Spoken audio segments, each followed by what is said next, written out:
Index Astartes Salamanders, lords of greed and pride. Arrogant and cruel, the Salamanders are heirs to their Primarch's unbridled power. From the very inception, dark rumors circulated about them, but by the time the full extent of their corruption was revealed, it was too late to stop them. The blood of two Primarchs stains the hands of Vulcan, who has long since shed the last trace of humanity left in him to become a demon prince of chaos. Their flesh twisted to reflect the darkness of their souls. The Salamanders are a plague upon the galaxy, enslaving all those who fall before them, and plundering their riches to sate their immortal greed. Like the ancient drakes of myth, they are unrestrained in their exercise of their power, unburdened by any thought of morality or compassion. With dark fire and blades inscribed with unholy runes, they crush all those who come before them, selfishly striving to emulate the greatness of their Primarch. Meanwhile, the Black Dragon, who slumbers in his lair, awaits the call of great plunder to rise once more and rain doom upon the worlds of man. Origins. Born of fire. Knowledge of the traitor legion's very existence is forbidden in the Imperium. To all but a few, elite Imperial commanders and officers, planetary governors on regions plagued by raiders, the loyal Space Marine legions, and of course the agents of the Holy Ordos. But there are histories that have been lost to the passages of time, and others that have faded into little more than legend and myth, whose truth is known only to the God Emperor and those dark souls that still dwell beyond the rings of the Iron Cage, their memory made bitter by 10,000 years of exile and damnation. Such is the case of Vulcan's legend. Most of the Black Dragon's history is forever lost to us, and the few kernels of fact that remain to us point at a legacy darker and more terrible than perhaps any other of the traitor Primarchs, even the arch-traitor Guilliman himself. The tale of Vulcan's life is one of loss and dead triumph, and if the ramblings of those driven insane by studying this saga are to be believed, it is one that is far from completion yet. Like all Primarchs, Vulcan was stolen from the Emperor's gene laboratories by the machinations of the ruinous powers and cast across the galaxy. He landed on the world of Nocturne, a death world located in the Ultima Segmentum, circled by an oversized moon named Prometheus. Nocturne was constantly ravaged by earthquakes and volcanic eruptions that made permanent construction impossible. Life on that planet, for the few unfortunate souls descended of the colonists who had crashed there centuries before, was harsh and short. By standards of the Imperium, the planet would have been classified as a death world. Unlike the other Primarchs, Vulcan was not found by another member of the human species as a child, nor did he wander alone until his path came across that of another descendant of distant Terra. Instead, the young demigod was found by one of Nocturne's great beasts, a gigantic reptilian creature hundreds of years old, who was the subject of legends and campfire stories for the scattered tribes of the surrounding regions. Cassier, they called the beast, one of the few grey salamanders, predators who slumber deep below Nocturne's surface and were only roused by the time of trials, when Prometheus and Nocturne were closest and the world screamed under gravitic force. Vulcan's lifepod crashed in the deep volcanic crater at the bottom, of which Cassar made her lair. Her sleep interrupted, the beast rose and approached the source of the disturbance. She found Vulcan emerging from the pod as an infant, and by all rights the life of the young Primarch should have ended there and then, an outcome that would have been much better for the galaxy. But instead, moved by some primordial instinct, the Salamander attached herself to the child as if it were her own. For almost 10 Terran Standard years, Vulcan remained in isolation with Cassar, raised by the great beast. The Salamanders left the crater to hunt and bring back the carcass of another lesser example of Nocturne's megafauna. so that Vulcan might feed upon them. She also brought in living specimens, and Vulcan learned how to fight and kill for himself. Feeding on the rich meat of Nocturne's beast, Vulcan grew quickly and strong. His body further toughened by the harsh conditions of his lair. The crater in which he lived was fairly secure, but rock falls from the sides, flows of lava bursting from the depths, and radiation-poisoned winds were common. It is believed that it was during that time that his skin darkened and his eyes took on the glowing red tint as an adaptive response to the hostile conditions. But the first true challenge Vulcan would face came when, after 10 years, the instincts of Karsi moved on to their next phase. Nocturne salamanders were fiercely protective of their young, as they must be for the species to have a chance of surviving on the harsh world. But once their spawn had reached a certain age, their children became rivals for limited food resources, and needed to leave the nest and carve their own territory. Normally, young salamanders knew this instinctively. But Vulcan was no mere beast, and so, when the creature he had come to consider his own mother suddenly turned on him, he was caught completely by surprise. Agony. It coursed through his body as the claws of his mother tore through his flesh. Never in all his life had he ever known such pain. He had been wounded before, when he had fought the beast she had brought so that he would learn to defend himself. But never like this. His belly had been torn open, though his organs remained inside, something that had never happened with any of his previous foes. But did little to diminish the terrible pain. Again and again she struck at him, and it was all he could do to raise his arms in defense, until he felt too weak to even do that. Then the claws came for his throat, and he fell, a crimson torrent pouring from his ravished body. Darkness took him, and then, in a flash of light and heat, his eyes snapped open. There was no more pain. He looked and saw that his body was whole, though the ground was still soaked with his blood. The weakness from moments ago was gone, yet his mother was still staring down at him, her claws red with his blood. She had killed him, yet he lived again, and though she appeared confused, her confusion quickly gave way to renewed fury, and she lunged towards him once more. He lived again, but if he did nothing, he would die again. With a mighty roar, he rose to his feet and punched the reptilian creature in the side of her jaw, sending her tumbling to the ground, with greater force than he had ever displayed before. He felt as if his body was on fire, fueled by the very power of the ground on which he stood. He will not be a helpless victim of this creature's rage any longer. He would not let her hurt him. He would never let anything hurt him. And if that meant that he had to kill her, then so be it. But he was a Primarch and emerged victorious, though not before making a terrible discovery that would set him apart from the rest of his brothers forever.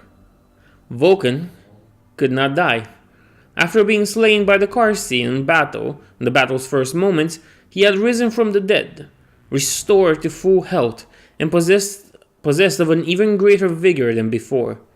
Defeated the creature that had raised him since infancy, you get it. It was then that Vulcan learned that he was a perpetual, though he would not learn that term and what it meant until much, much later in life. The perpetuals.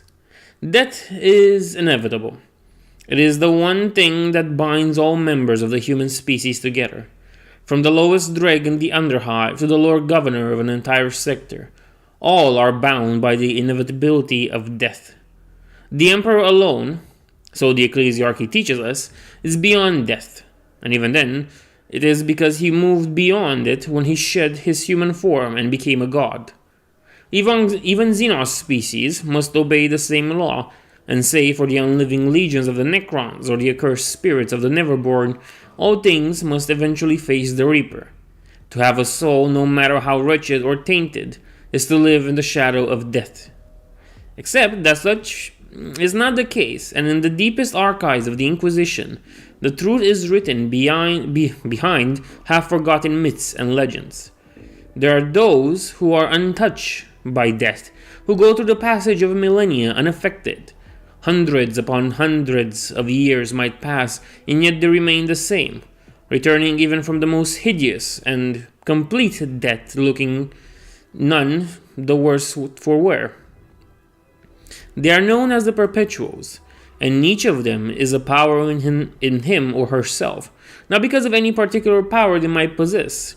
They have none save for the ability to return from death, but because of the skills they have picked up during their long, multiple lives. The fact that Vulcan, the only perpetual Primarch, turned against the Imperium and the Emperor has led many of the Inquisitors, aware of their existence, to hunt down the Perpetuals as potential agents of chaos. But apart from the Black Dragon, none of these immortals have ever been known to bow before the Dark Gods. It is possible that the ruinous powers have nothing to offer to an immortal, or that the wisdom and knowledge that comes with such long existence inevitably reveals the primordial annihilator for the abomination that it is, making submission to it insane evil impossible for any sane being. Still, those arguing for the systemic hunting and capture of the Perpetuals argue that for someone who does not know death, the lives of all those around are, by necessity, lessened in value. What does one mortal life matter to an immortal after all? Once victorious, Vulcan set to work and crafted for himself a cloak and a suit of armor from the corpse of the beast wearing the skull upon his shoulder. He then turned his attention on how to escape the great crater that had been his world for years. Within a few days he was climbing out, following the steps left in the walls by the claws of his beast mother. Outside he beheld Nocturne's landscape for the first time, a desolated land, riven by earthquakes and lava eruptions. He also saw in the far distance the sign of civilization, and his long dormant instincts told him that he would find more of his kind there. And despite the dangers of their world, the people of Nocturne had managed to build 7 cities on places where the land was the least agitated. The city found by Vulcan, Hasod, was called the Seat of Kings, and was the most influential of the sanctuaries of Nocturne. When Vulcan presented himself at the city's doors, he was welcomed in, though the guards surprised at seeing a lone wanderer survive to reach their gate quickly turned to shock and fear when they saw him up close. To the mortal eye, Vulcan was a black-skinned giant with burning red eyes, clad in the skin of one of Nocturne's most powerful beasts, and wearing its skull upon his shoulder. They fell on their knees before his might and awed and terrified in equal measure. Vulcan was introduced to Hasod's ruler, and after only a few days he was capable of speaking fluently in Nocturne's harsh, but strangely poetic language. By some strange twist of fate, Vulcan saw a blacksmith's shop while visiting the city, and asked to work there. Something of the shaping of the metal and the creation of instruments of war and peace appealed to him, and seeing his cloak, the blacksmith welcomed him with open arms. In only a few days, Vulcan had surpassed his first teacher. Within a few weeks, he was the greatest smith in all of Hasod. Half a Nocturnian year after Vulcan's arrival to Hasod, one of the many cataclysms of plaguing the death world had happened once more. Unlike the fury of the earth or the beast that roamed in the wasteland, this scourge came from beyond Nocturne. It came from the dark places between realities, where the scions of dread Commorragh dwell. For centuries, Dark Elf slavers had preyed upon the people of Nocturne, hunting them down for sport and capturing them as slaves. Hardy and resilient, the Nocturnians made excellent slaves for the cruel Xenos, known to their victims as the myth-shrouded Dusk Wraiths. This time, however, things were different. A Primarch was here. Vulcan fought the Dusk Wraiths in the streets of Hasod, killing dozens of them and leading the city's people into rebelling at the Xenos. The king of Hasod had been slain in the confusion. Dark rumors claimed that he was killed not by the Dust Wraiths, but by Vulcan himself. The Lord of Drakes, as he was called by the grateful population, was offered the throne, which he seized immediately before calling his people to war.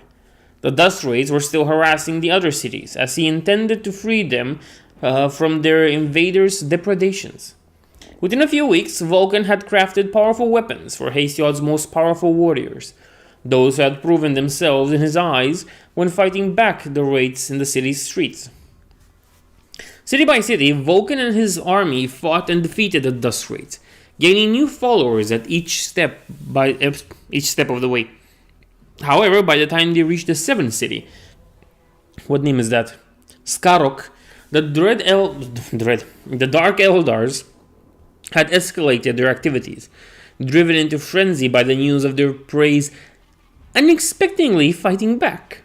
When Vulcan entered the Dragon Spire, as Skarakork, was known, it had become a pit of horrors, where the only living humans were kept in a state of perpetual agony by their tormentors' cruel devices. Vulcan's army marched through the city, their heart full of vengeance, but it was all they could do to end their victims' pain. The Dust Wraiths had long since departed. Vulcan swore that such an atrocity would never happen again. He declared that Skarok would stand forever as a reminder to the rest of the cities of the price of weakness and the need for strong, unified leadership.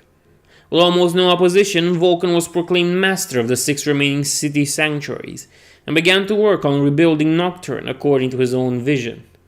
A powerful military was created, led by warlords equipped with weapons and armor crafted by Vulcan's own hands, and hunted the beasts around the cities, making it safer for the people to mine the prodigious wealth of Nocturne's earth. Under Vulcan's rule, Nocturne became a much safer place for its people. Vulcan had the nearly preternatural instinct for predicting the shifts in the earth, and was able to prevent much of the yearly death toll that had become part of Nocturne's life. Out of respect and fear for their coal-skinned overlord, the 6 cities sent prodigious amounts of gemstones and precious minerals to Vulcan's throne in Hasod.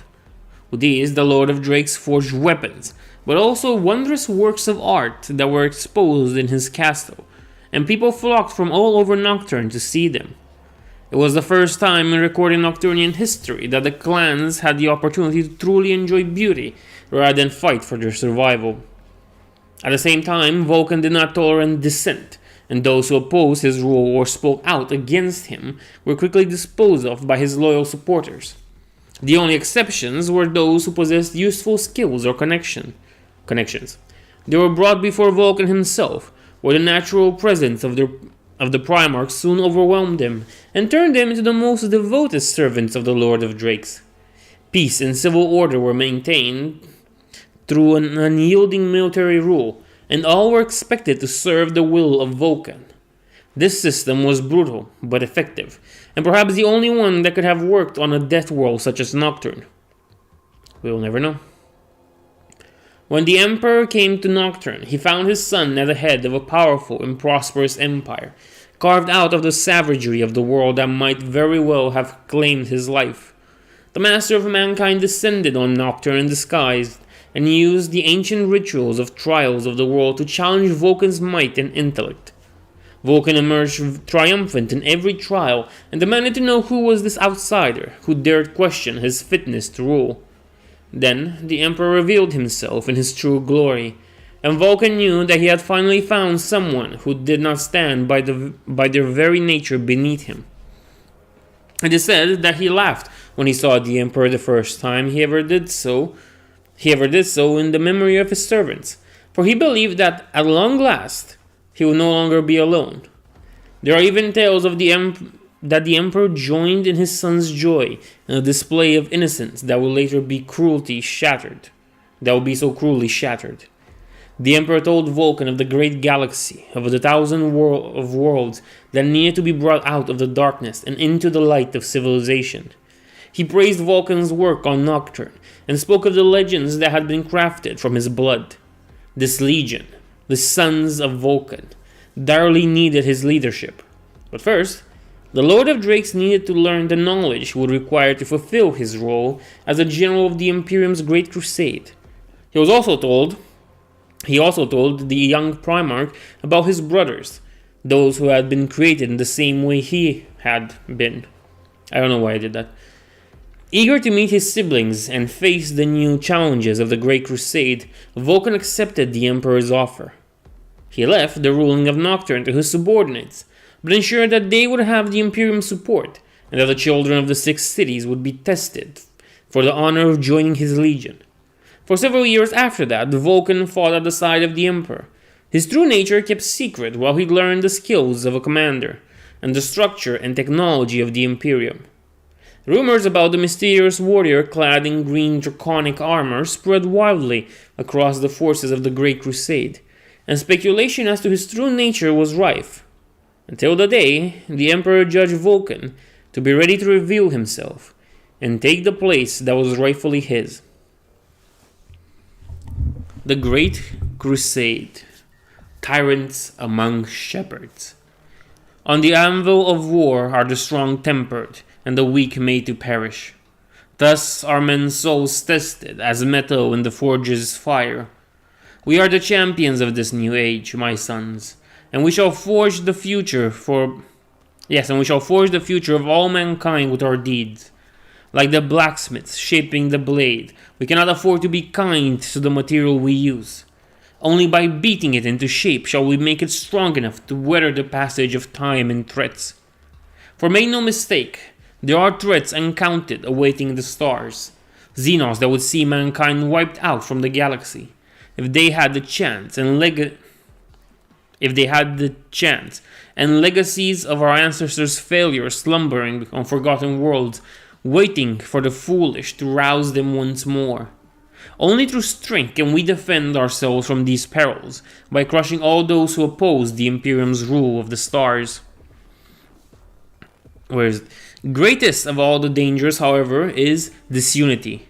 When mankind first took to the stars, it scattered without care nor plan, I think he wanted to say, but whatever. The leaders of each colony ship seeking to create their own isolated society. This mistake cost them terribly, for no world can stand alone in the universe. Even if they resist us, even if they refuse the gift of compliance, we must force it down their throats no matter how much damage is done in the process. Because without us, they will die at the hands of one threat or another, and that threat will go stronger from feasting upon them before coming for us next. The people of the Imperium might look at you and see monsters, weapons of war, removed from humanity by the gene forging that made you what you are. And perhaps they are right, but it does not matter. All that matters is that mankind needs armies strong enough to survive, and you are that army. You are the Salamanders, the primordial beasts bound to the Emperor's will, that he will bring order to the stars and strength to mankind. Let nothing stand in our way as we conquer the galaxy for my father. Let none oppose us, for to fail is to do far worse than to die. It is to sentence our entire species to extinction. Let nothing stand in our way as we... Okay, I lost the thing. Okay. It is to sentence our entire species to existence, as we will become no more than another footnote in galactic history, to be forgotten by those who will rise from our ashes. But we will not be broken by that endless, vicious, and cruel cycle.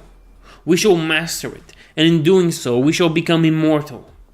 Passage from the decree of Primarch Vulcan after taking command of the 18th Legion.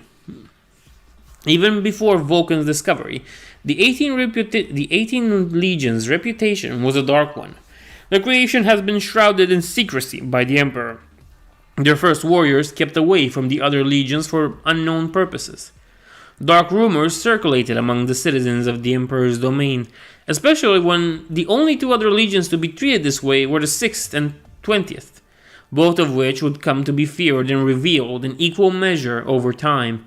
though for very different reasons and with a very different outcome.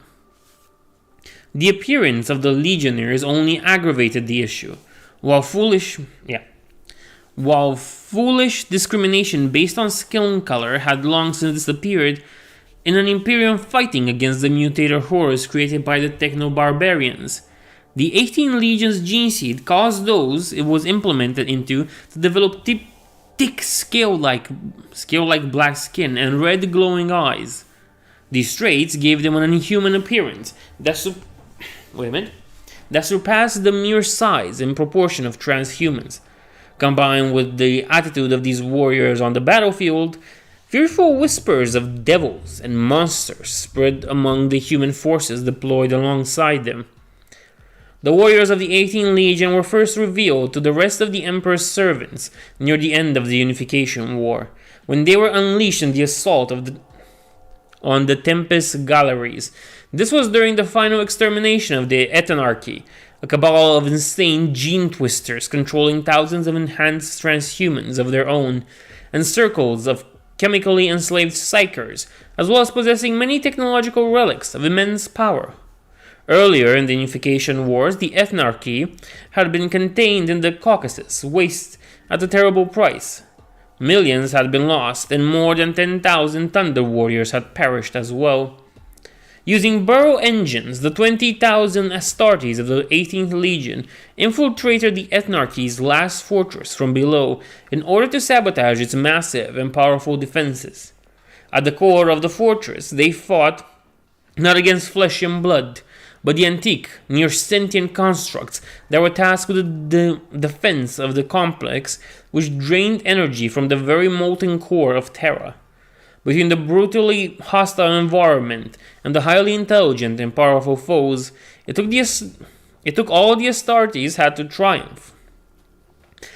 They finally succeeded in silencing the malevolent machine spirits that dominated the complex, sending its cogitators down into an ocean of lava. But by that time, less than 1,000 of them remained. Without the defense grid, the last city of the Ethnarchy fell, its leaders brought in chains before the Emperor, so that he might learn the secrets that had allowed this blasphemous kingdom to stand in his way for so long. While the 18th Legion earned much honor for this battle, with its number so dramatically reduced, it was unable to join the Great Crusade as soon as other legions. Instead, being deployed as one massive force, the Sons of Missing Vulcan were assigned in small groups to individual forces needing Astartes support. Scattered across the Great Crusade, these groups rarely amounted to more than 100 warriors, an elite force for the commander of the expeditionary fleet to call upon in case of dire need. This meant that every battle the legionnaires experienced was dangerous and desperate even by the standards of Astartes, and casualty rates remained as high as the honors the Legion continued to gain over the dead bodies of its members. This created a brutal mentality among the warriors of the Legion, who did not expect to live long and only saw value in their lives if they died honorable and worthy deaths. The coming of Vulcan changed all that. For all his faults and later treachery, there is no denying that during the Great Crusade, Vulcan was fiercely protective of his sons' lives. Whether this was due to any genuine bond, the duty of a general to his soldiers, or the callous calculation of a warlord seeking to preserve his most valuable assets, the Lord of Drakes made sure to change his son's mentality.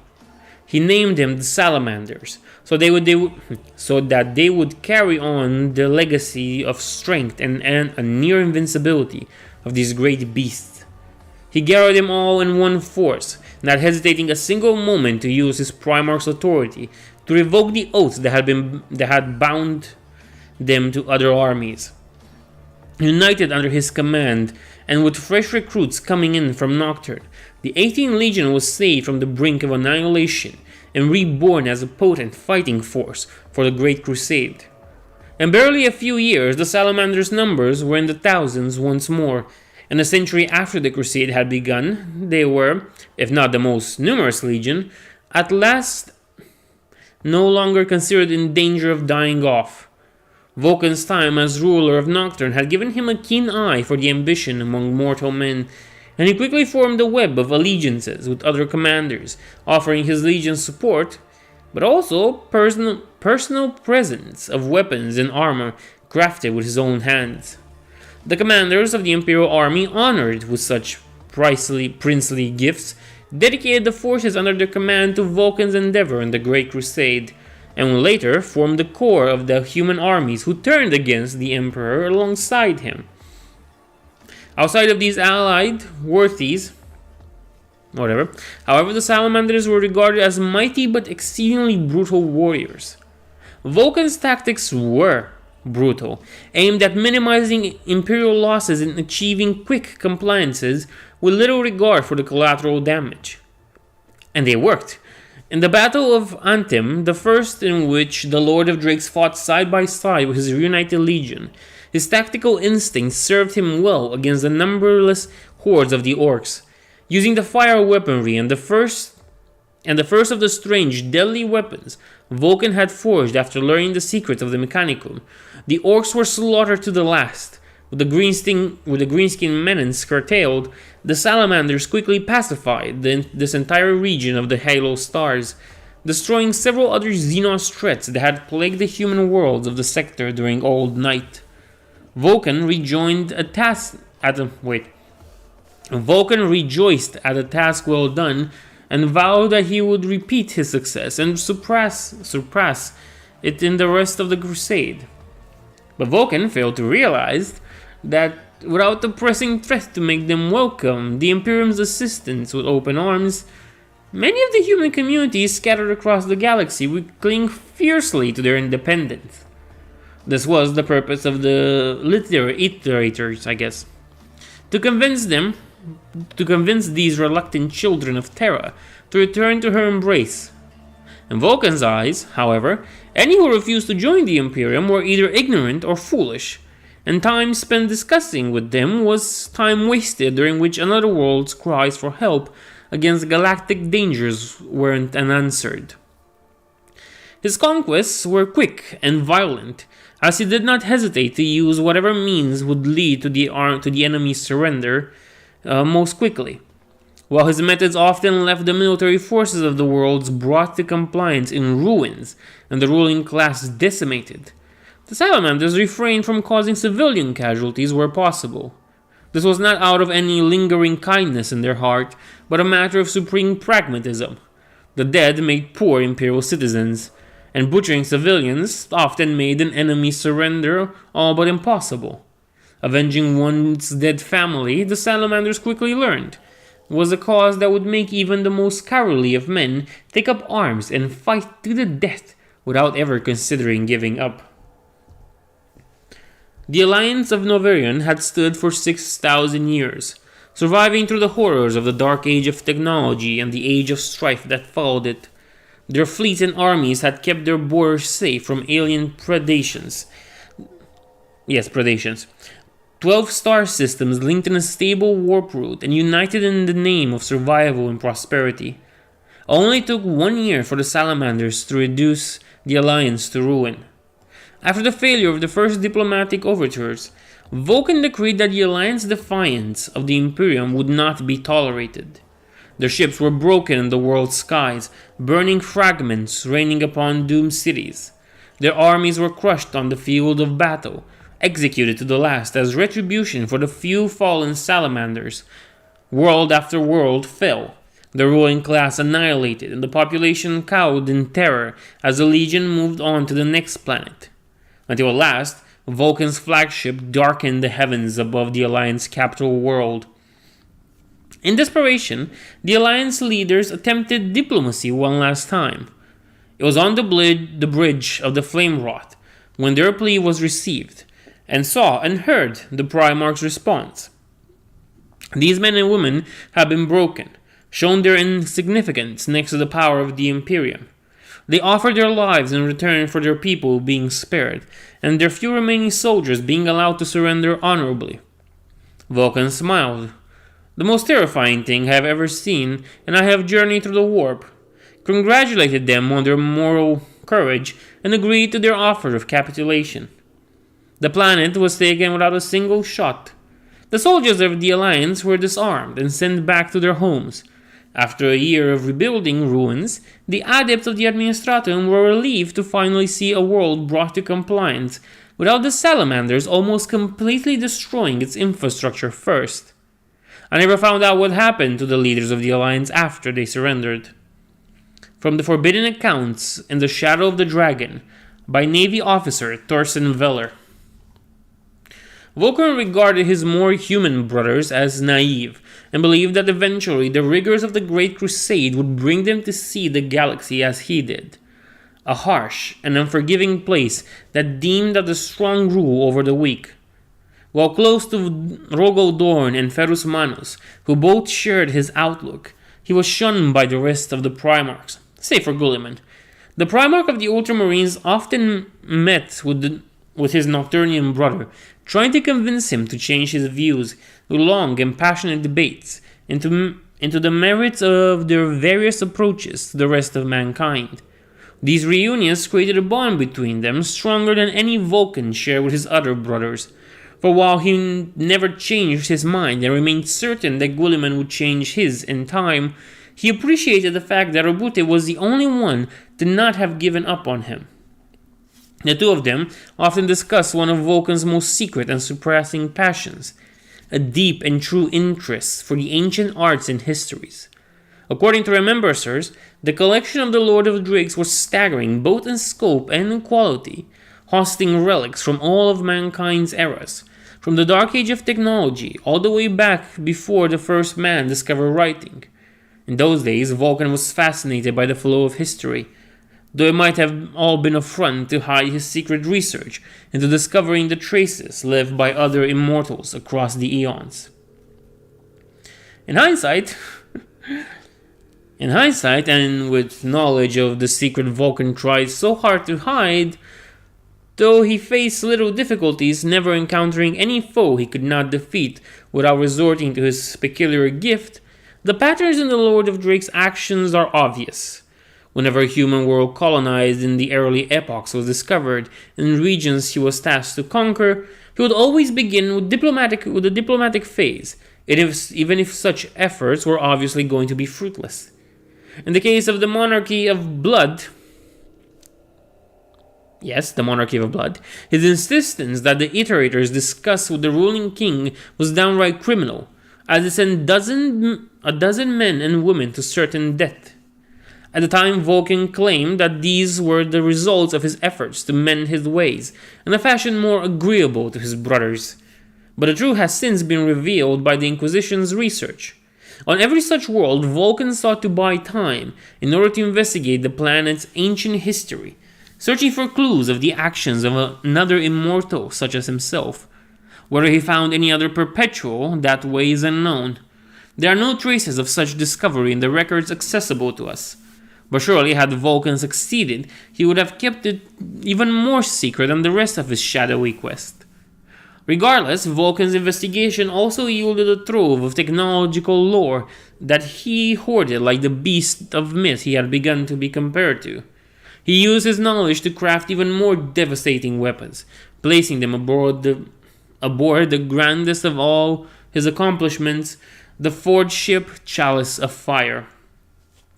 Eventually, 200 years after the beginning of the Great Crusade, the Emperor called the Primarchs the Triumph of Ulanor. The Master of Mankind, Noble Horus, Stalwart Perturabo, Elusive Jagatai, had defeated the greatest orc empire to have ever been encountered, and the Emperor wanted to honor those who had fought there, and through them, all the soldiers fighting the Great Crusade, human or otherwise. Wait, kinda lost it.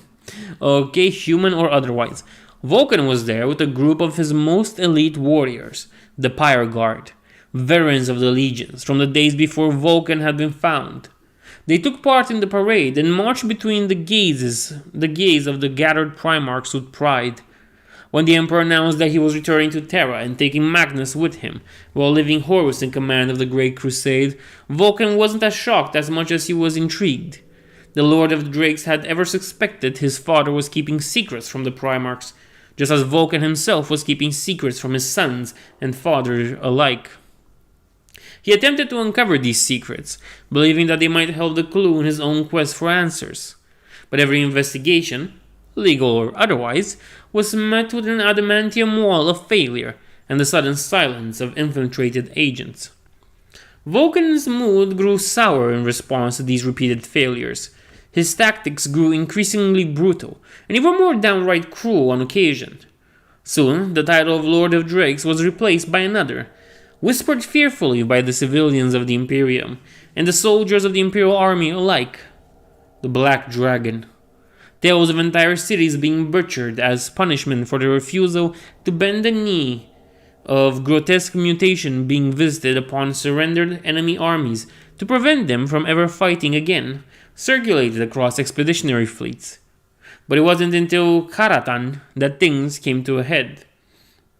The leaders of the city-state of Karatan had heard of Vulcan's aggression, their own primitive astropaths picking up the screams of nearby systems. These nightmarish visions had painted them an image of the Imperium as a blood-drenched dictatorship, where cruel warlords slaughter with impunity, while a distant emperor let them do as they pleased. After a single diplomatic meeting, on the off chance that the visions had been wrong, or deceitful, Karatan cut all contact with the expeditionary fleet hanging in their system, and prepared for war. Vulcan ordered the Salamanders to land in mass on the planet, and prepared to lay siege and break the cities one by one, forcing the leaders who had insulted him to watch as he did so. As the first assault began, however, a new fleet entered the system, much smaller than the Salamander's own. Conrad Kurz, the King of Night, had come, thinking to aid his brother in bringing Karatan peacefully into the Imperium's embrace. Instead, he found the planet at war and sent his Night Lords into the fray. Ostensibly, this was to help the Salamanders, but in truth the savior of Nostramu had dark suspicions regarding his brother, though even his worst fear would fall short of reality. With the help of the Night Lords, the Salamanders quickly took the first of the city-states, only for Vulcan to order the one-fifth of the population to be executed, whether civilian soldiers, rich or poor, young or old. 1 out of every 5 inhabitants of the city would be killed, to teach the survivors the pride of opposing the Imperium in general, and Vulcan in particular. Kurz's rage and horror when he learned the news were terrible, and only the fact that he was on the other side of the planet prevented him from physically attacking Vulcan as he would do with Dorn soon after. Instead, after his pleas for stopping were ignored, the King of Night withdrew his forces from the campaign, taking with him the entire population of the last city that still stood unbroken.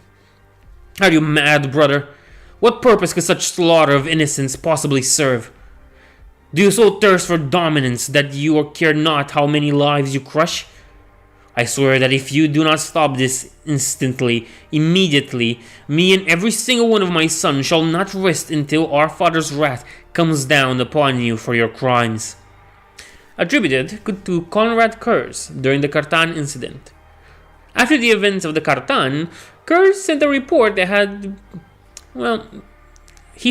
of what had happened to the Council of Terra, including recorded evidence of the Salamander's excessive behavior, not just on the world, but in the numerous other operations. However, the message was subject to the usual virages of the warp, and it took years for actual actions to be taken. The reply, when it came, bore the sigil of Malkador himself. It demanded that Vulcan and his sons return to Terra to explain their actions, both in the Kartan affair and in the many other instances of excessive forces that had happened during the Great Crusade. Kurz sent 10 of his warriors, the Lord of Drakes, to carry the Sigilite's message. Nothing was ever heard again of these envoys, for soon after their departure, news of Gulliman's treachery reached the Imperium, and the Salamander's transgressions lost their importance in the light of this new heresy. 10 sons of Nostramu laid in pieces across Vulcan's throne room, when Artellus Numeon crossed the threshold. The Lord of Drakes sat on his throne, eyes fixed upon the carnage his weapon, Dawnbringer, had wrought. The massive ornate warhammer rested at the side of the throne, still covered in the lifeblood of the legionnaires it had torn to fragments. Artellus walked through the carnage cautiously, eyes fixed on his Primarch, searching for signs that his rage hadn't yet abated. When the 8th Legion's small ship had emerged in system, and the Night Lords had demanded an audience with Vulcan, the Lord of Drakes had been amused, if anything, and he had welcomed them aboard his ship, the Flamewrought. Then the Night Lords had asked that all Salamanders leave the room when they delivered their message to Vulcan alone, hinting at the authority behind their orders. Vulcan had grown more agitated then, but had agreed to the demands. That had been 9 hours ago, as long as Arthas dared to wait before returning into the room. "Rouse the astropaths," said the Primarch at last, turning from the bloody scene to his first captain. "Think it's time I answer Guilliman's invitation." The Heresy. Conquests and Secrets. I suppose out of all of them, Vulcan turning traitor should have surprised us least. He was always the most brutal, the most ruthless, and unrelenting in his approach to conquest. But we were all brutal in our own way, and we had all been ruthless and unwilling to compromise our ideals. This is what it meant to be a Primarch in the first place, to be one of the genetically forged generals of mankind. And there is another thing scholars and historians will fail to understand. Any of our brothers turning against the Imperium in the first place was supposed to be impossible. We couldn't conceive it, or at least I could not, until the very moment when my boots landed on the black sands of Ishvan V, and the sounds of my brother's legions firing upon my sons reached my ears. The betrayal of Guilliman, Dorn, Ferrus, and Sanguinius felt more like nightmares than a reality. How could they not have seen it coming? Generations will cry as they learn of the horrors of this war. How could they let this happen? They were our brothers. We fought and bled at their side. We saved their lives and they saved ours. The true question is, how could we possibly have seen it coming? If treachery did not hurt so much, it wouldn't be nearly as effective. If evil wasn't so unthinkable, it wouldn't be so evil. From the private memories of Primarch Mortarion, written during the Roboutian Heresy. While the treachery of the Salamanders might seem obvious in hindsight, there is actually very little hard evidence as to exact means by which Guilliman convinced Vulcan to join him in rebellion against his father. There does not seem to have been any attempt by the ruinous powers to court his attention prior to the events of Ishvan. His search for other perpetuals might have caused him to research ancient sorcery, but for the records of his investigation, it seems Vulcan was, at the time of the Great Crusade, still enough of a believer in the imperial truth that he steered of such dangerous matters. All we have, then, are theories and suspicions. The most probable cause of Vulcan's treachery is that, after learning of his coming censure, he was approached by Guilliman, who told him the same lies about the Emperor he had been told himself. Knowing that war was coming to the Imperium and eager to escape the consequences of his crimes, the Black Dragon then willingly joined forces with Robut. Or perhaps it was whatever passed for brotherly love in Vulcan's heart that convinced him to side with the other brother he was truly close to. No matter the risk. Another theory is that Vulcan knew that the Dark Gods had bestowed strange and previously unknown lore upon Guilliman and his cohorts, and that he believed that this lore had held the key to his long obsessions of understanding his own immortality. Regardless of the truth, Vulcan came to the Ishvan system to help Guilliman's cause, and while still draped in the pretense of loyalty to the Emperor. During the journey, his legion's ranks were cold of those who would not follow the Primarch in betrayal, and a quick and silent purge. Then came the assault of the traitor's position. Vulcan was assigned as part of the second wave, supposed to follow in the wake of the Night Lords, Death Guard, and Alpha Legion to secure their gains and crush the rebels with overwhelming force. The testimonies of the Ishvan survivors indicate that the salamanders bore no obvious sign of warp-born corruption, such as the ultramarines and iron hands displayed. The librarians of the salamanders showed no unholy powers on the black sands of the Urgal Plateau, only the natural proficiency with pyromancy that had been their hallmark during the Great Crusade. The single difference was that the sons of Vulcan were now using their skills and tactic against their own cousins. Vulcan fought against Conrad Kurz there, when the King of Night willingly sacrificed himself so that his brothers and their sons might escape Guilliman's trap. The Black Dragon, for all his power, was no match against the unleashed fury of Kurz, who had finally let loose the darkest abilities, secure in the knowledge he would be dead long before they could turn him into a monster. Time and again did the King of Night slay his brother, only for Vulcan to rise, his immortality finally revealed to both his sons and the other traitor legions. The secret of the Black Dragon was out in the open at last, and it is likely that Vulcan felt relieved at this grand revelation. Finally, Vulcan struck Kurz down, the Primarch's body falling in the hands of the Salamanders, who promptly plundered it for trophies, before being pushed back by the vengeful Night Guard led by Talos Valkron. The Soul Hunter directed his brothers, and they reclaimed the body of their father, while Vulcan was still reeling from the mental exhaustion of his many resurrections. Soon the massacre was over, and the other traitor Primarchs started to look upon Vulcan with mixed respect and fear, wondering how it was that their brother had gained such powerful gift. The Black Dragon replied to their inquiries on the subject only with cold, deadly silence. Soon, the traitor legions were convinced that his mortality was the result of some dark pact of his own past with the newly discovered gods of the warp. His brother was dead, and he had been the one to kill him. When Dawnbringer had fallen upon Kurz's chest and blasted his heart to pieces, Vulcan had still believed deep within that he was not the only one of his brothers that could not die. None of the Primarchs had ever died before, after all, if he didn't believe in the rumors whispered about the Sixth and their secret campaigns. Only when he had seen his brother's corpse had Vulcan realized that he had believed Kurz would rise again. Suddenly aware of the folly of it all, understanding the meaninglessness of other mortal lives, and embracing Vulcan as his brother.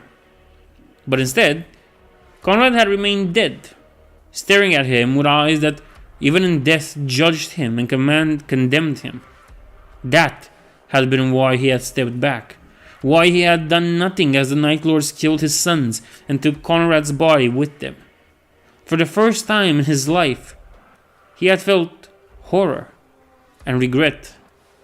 In his chambers aboard the Flame Rot, Vulcan brooded on these dark thoughts, ignoring the summons of Guilliman that he attend the war council that would decide the next stage of the war. He was staring at a fire pit, and it seemed to him as if the shadow cast by the flickering light danced on the walls with malevolent intent, closing in on him from all directions. Then, with a mighty roar, he cast down the fire and rose, before storming out of the chamber, leaving Dawnbringer inside, still covered in the blood of the King of Night. Never again would Vulcan touch the weapon he had forged with his own hands. And never again, he vowed to himself, would he do anything and regret it afterwards. After Ishvan, the Salamanders then spread across the galaxy in several groups, led by commanders appointed by Vulcan himself. These groups did not join the push towards Thera led by Guilliman and Manus. Instead, they focused on the conquest of vast swaths of the Imperium, forcing trillions to kneel and swear fealty to the Black Dragon, and through him, to Guilliman. Some among the traitor legions began to suspect that Vulcan was building a power base more loyal to him than to the rebellion. They feared that in time, Vulcan would turn against Guilliman, seeking to rule his own empire. Where these concerns were warranted is ultimately irrelevant, but illustrates perfectly the distrust and corruption of loyalty that inflict the traitor legions to this day. While most worlds were no match for the power of the 18th Legion, the defenders of worlds loyal to the throne world were not without allies. The Night Lords and Alpha Legion had scattered across after the massacre, their warriors vowing to get vengeance on those who had betrayed them, while the bulk of the 8th Legion traveled to the Ultima Segmentum to take part in the Tramas Crusade. Thousands of sons of Nostromo remained to help the resistance. The Salamanders found themselves facing the Night Lord's guerrilla tactics on dozens of worlds, and one of their leaders, Zohal Sahal, was even responsible for the loss of the legendary Chalice of Fire, including all the terrible weapons aboard the vessel. Boy, we have a big one for the Chalice of Fire. The Chalice of Fire. Vulcan was as much a blacksmith as he was a warrior. And what few archives have survived the Great Crusade tell us that he had forged many great and terrible weapons during that time, combining his keen instincts with the lore he gained from the Mechanicus and the worlds he conquered. When word of his betrayal reached the Imperium, many feared that he would turn these weapons against the worlds of mankind, and what the consequences would be. For these were no mundane tools of destruction, but artifacts of immense power that even the Salamanders had been reluctant to use during the Great Crusade. All of them had been gathered by Vulcan in a ship that itself was one of them, the Chalice of Fire, a vast forged ship armed with a laser array known as the Eye of Vulcan. This ship was under the command of the first Salamander's forge father, Tekel. In the skies above Ishvan V, the Chalice was responsible for the destruction of the 19 vessels of the Loyal Legions, blasted to pieces by its weapons. But the Lords of the Imperium on Terra were not the only ones aware of the threat possessed by Vulcan's artifacts. Soon after the massacre, a force of Night Lords struck a great blow against the Salamanders. Led by Zoso Sahal, a member of the Circle of Shadows known as the Talon Master, a splinter group of the 8th Legion, ambushed the Chalice of Fire while it was traveling under the light escort deep in traitor space. The Chalice was too powerful for Sahal's flotilla to destroy in the void, and so the Talon Master and his warriors boarded it instead, sacrificing most of their ships in order to do so. According to what little information is available to us, there was some dissent in the ranks of Sahal's group. Some warriors wanted to destroy the Chalice and deny the traitors the use of its contents, while others wanted to make use of the weapons themselves to avenge the loss of their Primarch and help with the war against Gulam and his allies.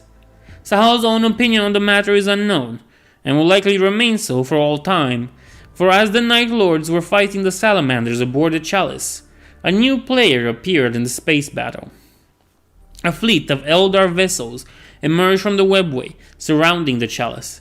The Xenos ships took heavy damage from the forged ship's escorts, but they ignored their losses, focusing on allowing a few ships from reaching their allotted position around the Chalice. Once these ships were in alignment, just as Sahal was confronting Tekel on the Chalice's bridge, the Eldar used their strange sorcery and ancient technology to banish the forged ship and its contents into the warp, sealing it away in a stasis bubble of prodigious size. The Eldar vessel then promptly departed, as did the survivors of the Night Lord's ships, carrying word of the strange battle back to the Loyalists. Eventually, Sahal and many other warriors had been lost. Sevatar deemed the attack a success. The Chalice of Fire was never seen again, and the threat of Vulcan's artifacts appeared to have been removed from the equation of civil war. Great was the rage of Vulcan when he learned of the fate of his forged ship and the loss of his weapons. He vowed the Eldar would pay for their treachery, and over millennia since, he has made good on the promise several times, sending warbands to attack the Exodite planets and even craft worlds, and allying with the Blood Angels on several occasions.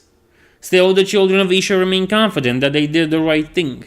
The artifacts forged by the Black Dragon in the time he was still flesh and blood were far too dangerous to be left in the hands of monkeys.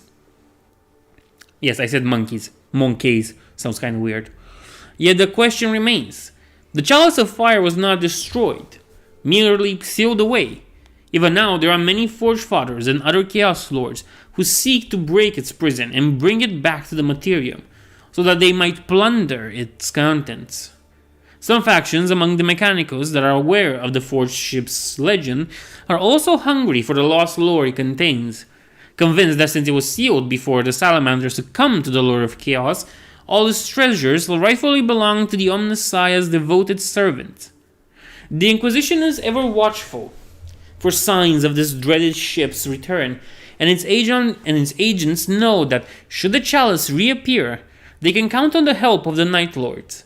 The sons of Nostromo are as eager to prevent the horrors of the chalice could unleash as they are to learn more about the fate of their brothers lost to its holds 10,000 years ago. Perhaps even now, in a place out of time, Zahariel battles to kill still. Many among the Shattered Legions sought vengeance against the Primarchs who had personally led the slaughter of their brothers, and none more so than the Night Lords against Vulcan. Many plots were hatched to eliminate the Black Dragon, only to be aborted when the realization sunk in that none of them had the means to prevent Vulcan's unholy resurrection.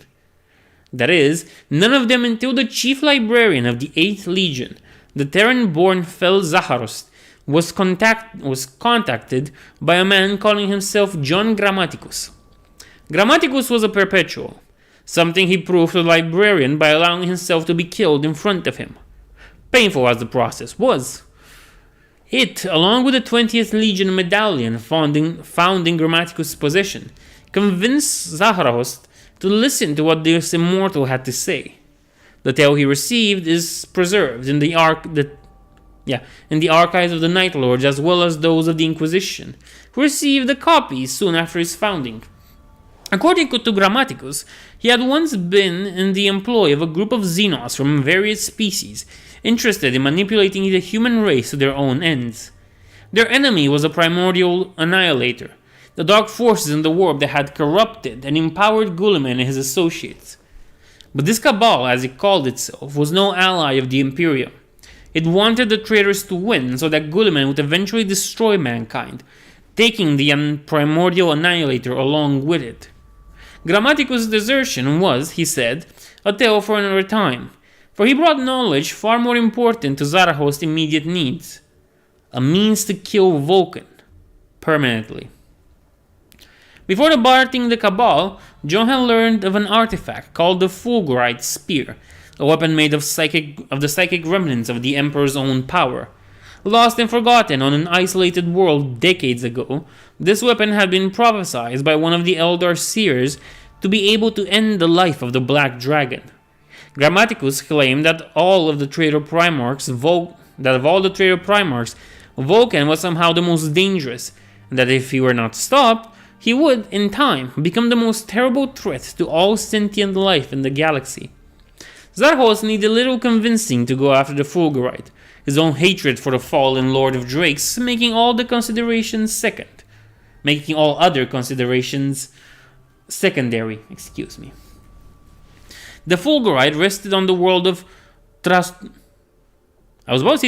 but it's Traorsis. According to local legends, the Emperor had traveled to this world long before he had revealed himself on Terra and began the Wars of Unification.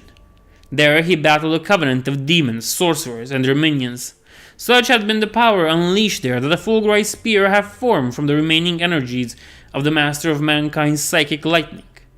The relic had been recovered by an illegal and secret cult of the Emperor as a god, enshrined and preserved for decades. The Dark Gods, however, were also aware of the Fulgurite and the threat it represented to their minions. For as a relic from the Emperor, it was anathema to all creatures of chaos. They had told their devotees among the traitor legions of the weapon, resting on Traorsis, and when Grammaticus and Zarhost arrived on the planet, it was already occupied by the Dark Angel's forces. The population had been either exterminated, sacrificed in dark rituals to the Changers of Ways, or shipped off-world to the nightmarish laboratories of the First Legion, and that they have hidden in the Ghoul Stars. Yet, The First Legion was still present, searching for the Fulgurite. The last act of resistance of Traorsis' people had been to hide their sacred relic. Together with a small group of Night Lords, Grammaticus and Zarhost infiltrated the Dark Angel's lines, using the powers of the Chief Librarian in combination with the Perpetual's own strange psychic powers. After a brief battle with the Dark Angel sorcerer leading the traitors on Traorsis, they managed to recover the Fulgurite spear and escape. Immediately, Zargos began to prepare a way for them to get to Vulcan. Not an easy task, even for the 8th Legion. The Night Lords were too scattered for a full front assault, and the Chief Librarian was unwilling to gamble the lives of his brothers on what was, after all, only the word of one human with a strange ability. Even Grammaticus agreed that a direct attack was likely to fall, as Vulcan was leading the core group of the 18th Legion. Cunning, he said, would be their best chance of succeeding. Using the secret knowledge gleaned during his time as an agent of the Cabal,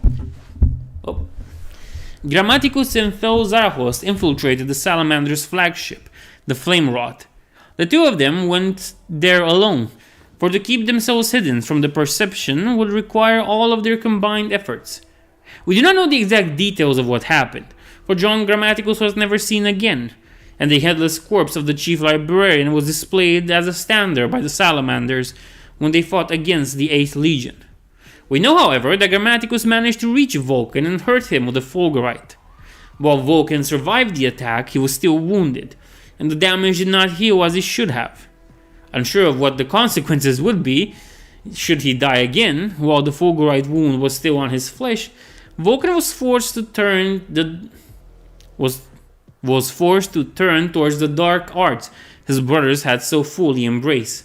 A grand ritual was performed. The cost of lives of thousands of sacrifices and shattered the sanity of dozens of librarians, turning them into full-fledged sorcerers. Through it, Vulcan was able to contact the dark gods themselves and have them heal the damage inflicted upon him by John Grammaticus. But the ruinous powers never give anything without hidden costs, and Vulcan's soul was forever tainted by the ritual. With his every night haunted by visions of horror and corruption, as the Chaos Gods each attempted to draw him to their service. How long had it been, Vulcan wondered, since he had last truly felt pain? When he had fought against Curse, he had died many times, but none of those deaths had felt as painful as the pulsing agony in his flank. Every wound he had suffered then had quickly been healed when he had resurrected, for the King of Night had been trying to kill him quickly, not make him suffer. Another proof of his weakness. The Black Dragon was still furious that one of his would-be assassins had managed to escape. He had slain the Night Lord Librarian, cutting his head off with the nameless blade he had forged after abandoning Dawnstar. But the accursed human, the one who had actually carried this damned spear point, had fled before he could catch him.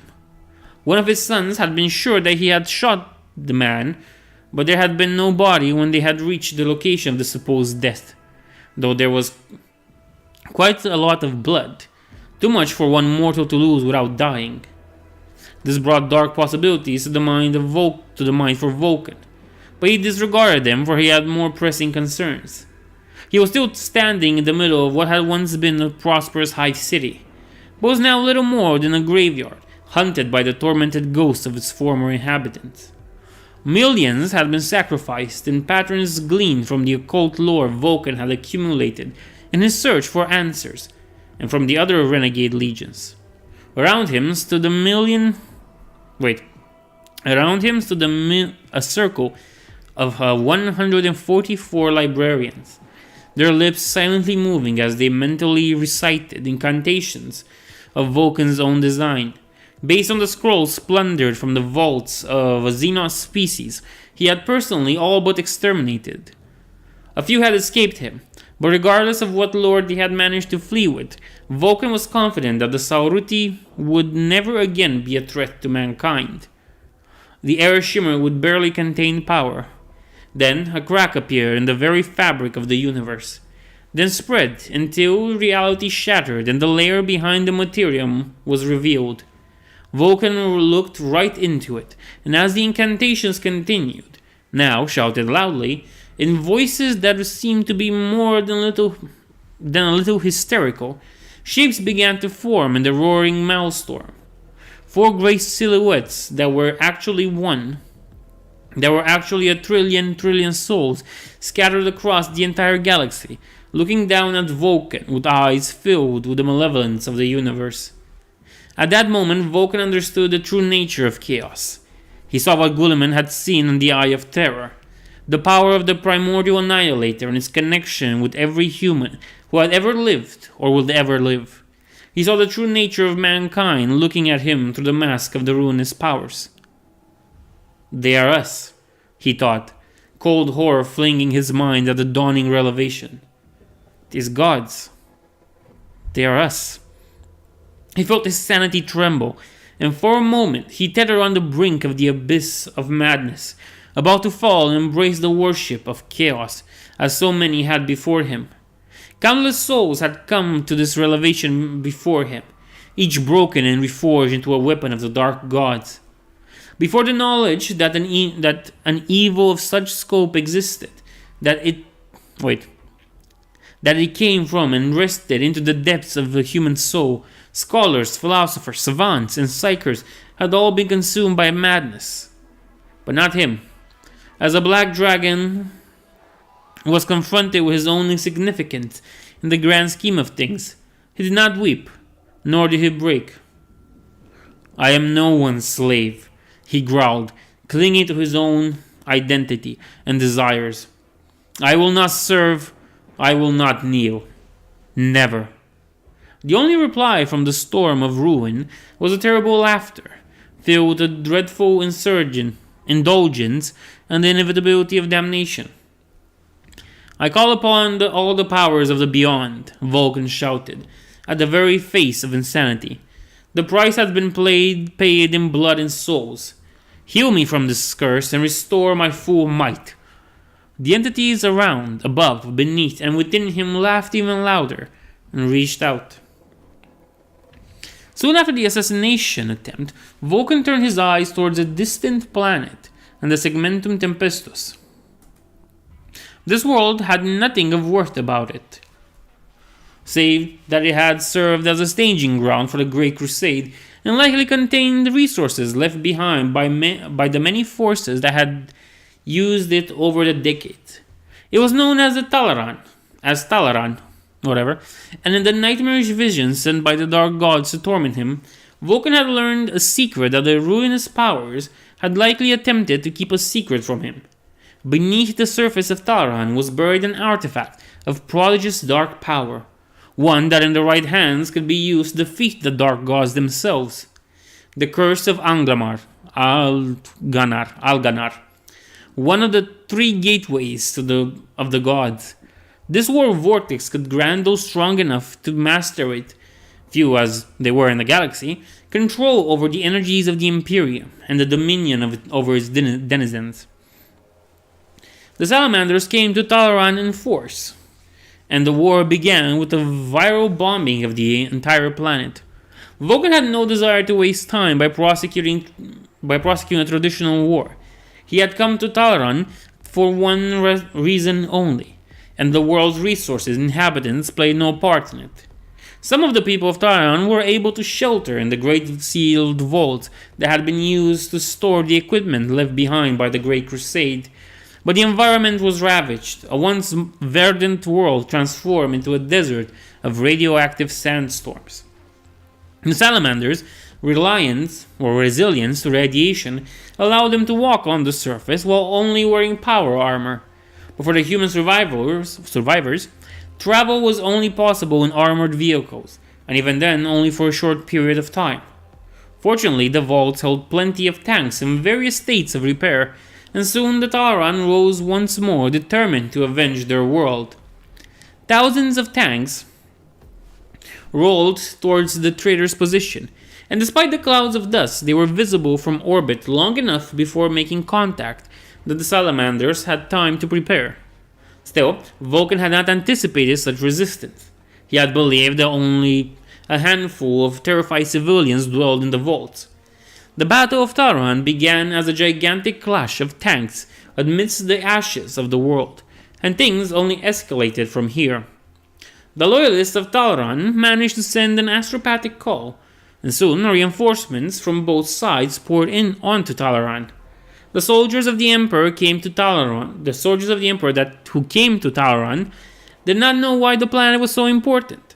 All that mattered was that the traitors wanted it enough for a Primarch to direct operations, and therefore it must be denied to them. Imperial Army regiments, knights, and even titans were deployed. The skies above Talaran were filled with light for the first time since the bombardment, as the brilliance of the orbital battles pierced the dust cloud. Even warbands from other traitor legions arrived, drawn by the promise of glorious battle. Groups from the White Scars, Space Wolves, and Imperial Fists were welcomed by Vulcan, but kept away from his real reason for being on Talaran. For months the battle raged on. Eventually, however, the Loyalists started to gain ground, thanks to a few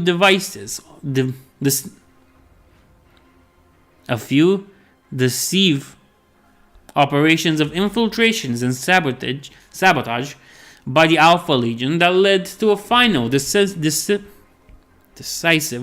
engagement.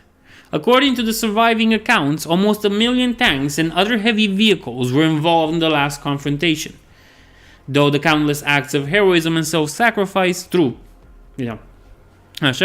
Loyalists won the day, taking heavy casualties, but still able to continue their advance towards Vulcan's fortress. Though he still had thousands of legionnaires at his disposal, fighting tanks and titans with Astartes was a foolish notion. And so, at long last, Vulcan was forced off the planet by the combined power of the Loyalist forces, forced to abandon the ongoing excavation of the curse. The War of Talaran was over, but the planet would not know peace for long. Years after the end of the heresy, the ancient evil buried beneath its surface was finally unearthed. This was done not by the hands of the traitors, but by unaware miners, and the price paid in blood was terrible, though the threat was stopped in the end. This conflict, known as the Kurus War, and what few archives are allowed to speak of it, would also see the Imperium forced to ally with the Eldars in order to stop an evil born of the oldest follies of the ancient Xenos race. As the Salamanders' fleet departed, an astropathic call came from Guilliman, spored to the warp storms by the fell sorceries of the 13th Legion. After years of painstakingly advance, the Ultramarines and Iron Hands had carved the path to Terra open. The Arch-Traitor was preparing for the final assault on the Throne World, and he was calling all of his brothers in treachery to his side. Fuming with the stings of defeat and the knowledge that the power buried beneath the surface of Talaran would never be his, for he knew that the Dark Gods would never allow him a second chance at securing something that could make him a threat to them, Vulcan ordered his fleet to begin the journey to Terra. He would yet see the Imperium fall, and reborn again in a new, strong, immortal form. Cold and darkness had held him for so long that when they receded at last, it took him a moment to realize that he wasn't dead. It took him even longer to remember what had happened, and when he did, he wished he had not. Xavan, captain of the 34th Company of Salamanders, remembered the numbness he had felt when the transmission had reached his ship. During the journey to Ishvan, he remembered the horror that had soaked his soul as he understood its implications. He remembered that the burning hatred and fury that had driven him on the very edge of insanity. Then he remembered the betrayal among his own men, and how they had fought one another in the corridors of the ship, torn between those who were willing to follow their Primarch's every order, and those who refused to abide his madness. Xavan remembered marching down the shadowed iron tunnels, stalking his own kind like a beast of Nocturnian legends. He remembered the smell of his brother's blood as he killed him, remembered the fear and terror of the crew members who had looked upon him in the warp core. The shrieks of alarm, the ships dropping out of the Imperium with such violence that he had fallen apart. The infinite blackness of space spread all around him as he floated helplessly, trapped in his sealed armor, condemned to watch the power and oxygen level steadily dropping. He forced his eyes open and saw a figure standing before him. His vision was blurry, but he recognized the silhouette of another Astartes. Though he did not know the colors he wore, gray, but not like that worn by the ward bearers. This warrior's armor shone with a light that only partially belonged to the material universe. In the crimson eyes of Zavend, it seemed that the armor was imbued with some otherworldly light that suited the torment of his soul. Who? His voice croaked out of his throat, and the pain of speaking was like tearing his vocal cords apart. Who are you? My name is Alexis Polus, loyal servant of the Emperor. I have come to bring you home. The Siege of Terra. And while the arch-traitor marched his legions to confront the father he had betrayed, the Lord of Drakes led his sons against the noble houses of Terra, leaving naught but ruin in his wake. With fire and hatred they came, burning all that stood in their path to ashes, and drenching Terra's soil with the blood of heroes. And they cast down the doors of mankind's ancestral home, seeking to plunder her treasures for themselves, heedless of the destruction they left in their wake. Excerpt from the Canticle of the Dead. While most imperial records of the Siege of Terra focus on the battle raging around and within the Imperial Palace, the siege was actually waged all across the surface of the throne world. Though Perturabo had focused all resources and forces at his disposal in the palace, there were still hive cities housing billions spread all over the planet, defended by the private armies of these cities' rulers. When the traitor fleets reached Terra's orbit, Guilliman tasked the Salamanders with the suppression of these remaining armies, so that once he had slain the Emperor, their lords would kneel to him and acknowledge him as the new master of mankind. But there was one army that Guilliman knew would never serve him, and needed to be destroyed. The Legion of Heroes that would come to be known as Dragon's Bane. During the heresy, refugees from the entire Imperium flocked to Terra by the billions, fleeing the horrors inflicted by the traitor legions upon invaded populations.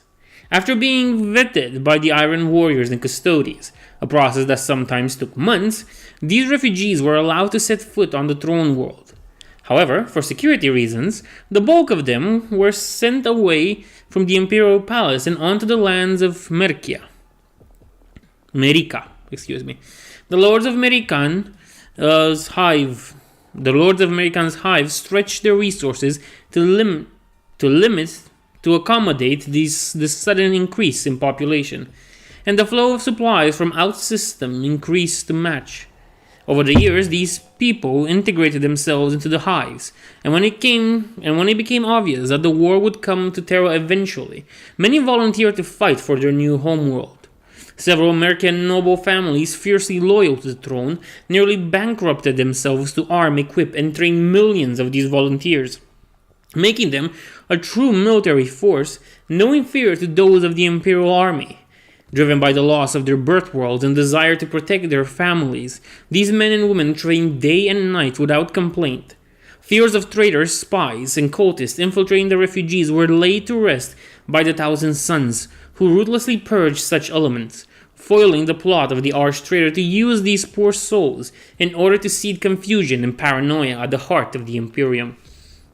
Of all the loyalist forces on Terra, not already in the palace, Guilliman feared this army the most, for they had both the means and will to attack his forces from behind while he was laying siege to the palace. He asked that Vulcan himself ensure that they were taken out of the equation, by any means necessary. And so, led by the Black Dragon himself, the primary force of the Salamanders descended upon Merica. But Vulcan had underestimated the amount of resolve an unaugmented human can bring to bear with his back to the wall and his family in danger. What was later called the Battle of Dragon's Bane was a slaughter. Millions of human soldiers fought and died heroically against the forces of the 18th Legion. For months they resisted, giving their lives to hold back the tide of transhuman warriors. Ironically, the nobles who had not spent their wealth to assist and arm the refugees were the first to fall, their private armies crushed by the Salamanders, hungry for the plunder of other treasure rooms, which, while still full, would not save their lives. Meanwhile, the estates of those who had risked their family's fortune to aid others were defended until death. This battle, where common humans held back the power of nearly an entire Space Marine Legion, is celebrated to this day, with grand monuments built upon the location of the most important engagement. Many of today's prominent citizens of Mercia are descendants from one of those heroes of this desperate battle. While they were ultimately defeated, the soldiers of Dragonsbane saved the lives of their kin, for no sooner had he finally succeeded in breaking the army, Vulcan's attention turned towards the Imperial Palace. His forces had already pillaged the only vaults of Mercia that still hold any wealth, and the Black Dragon was unwilling to be denied the glory of the final battle, as well as his share of the treasure within the palace. There are some theories that Perturabo deliberately engineered the whole thing to ease the pressure on the palace, personally discussing with the Mercian lords and convincing them to bankroll the creation of the refugee army. While there is little evidence, none of which convincing, it is enough to increase the distrust of Terrans for the 4th Legion a little more. Despite the battle's name, the Salamanders' losses weren't very high at Dragon's Bane, thanks to their superior endurance. However, it is still a source of shame to the 18th Legion, and they do all they can to keep it a secret, especially from their own slaves. For should these unfortunate souls learn that their demigod masters aren't as invincible as they claim to be, their hold over them would be quick to shatter. While there was some order to the Salamander suppression of any potential second front across Terra, the battle for the Imperial Palace was, on the traitor side, a barely controlled chaos. The Blood Angels were rampaging the cities of the Imperial Palace, of the Imperial world, feeding their unholy appetite upon the defenseless population. The White Scars and Space Wolves, lacking the unifying presence of their Primarch, fought in displaced packs, attaching themselves to other forces or launching daring raids on their own, which were quickly crushed by loyalist counterattacks. As the madness of chaos strengthened its grips over the 9 traitor legions, Vulcan himself began to lose control of his sons, as well as his own desires. Instead of pursuing tactical objectives, the Salamanders turned their eyes on the vaults of the Imperial Palace, where the relics of mankind's earlier ages and treasures from all over the galaxy were stored. Some of Vulcan's sons were disillusioned, mocking the artifacts surrounding them as junk, seeing little value in it. No gold, no gemstones, only antique trinkets from ages long forgotten. But the Lord of Drakes recognized both the artistry, call it whatever you want, of the items gathered here and the subtle power of their historical significance. Here were the relics that, for all their apparent lack of immediate value, were tied tightly to mankind's very nature. Each marked a step, an accomplishment of a fleeting species on the long and tortuous path that had led it to galactic supremacy. There was a portrait of a woman with the most mysterious smile, and steel covered in 3 different alphabets, the characters barely visible after 10,000s of years. A painting of a yellow flower hung in the stasis fields, and dozens of other items were similarly preserved. Surrounded by these items of mankind's ancestral past, Vulcan felt at peace. The ravenous hunger that had been burning his breast ever since he had made that ill-fated deal with the Empyrean in order to recover from the assassination attempt had ceased to torment him. Then that peace was shattered. "My lord," said Arterus, suddenly, breaking Vulcan's contemplation. The commander of the Pyre Guard was gesturing at his vox. "Listen." Repressing a violent response to his equerry's disturbance, Vulcan shifted his vox frequency and listened into the announcement, just in time to catch the last words. "We have come for you." A cold feeling that was very much like doubt spread through his guts. He knew those words, and he knew the voice speaking them, distorted and uglier though it may be. But it was impossible that he be here. Guilliman had told him of his schemes, of the schemes their war-born allies had engineered to ensure that he was unable to interfere. Yet, it was confirmed, my lord, shouted Arterus. The third and eighth have arrived. Lord Guilliman demands that we hold them back while Lord Corax fights them in orbit.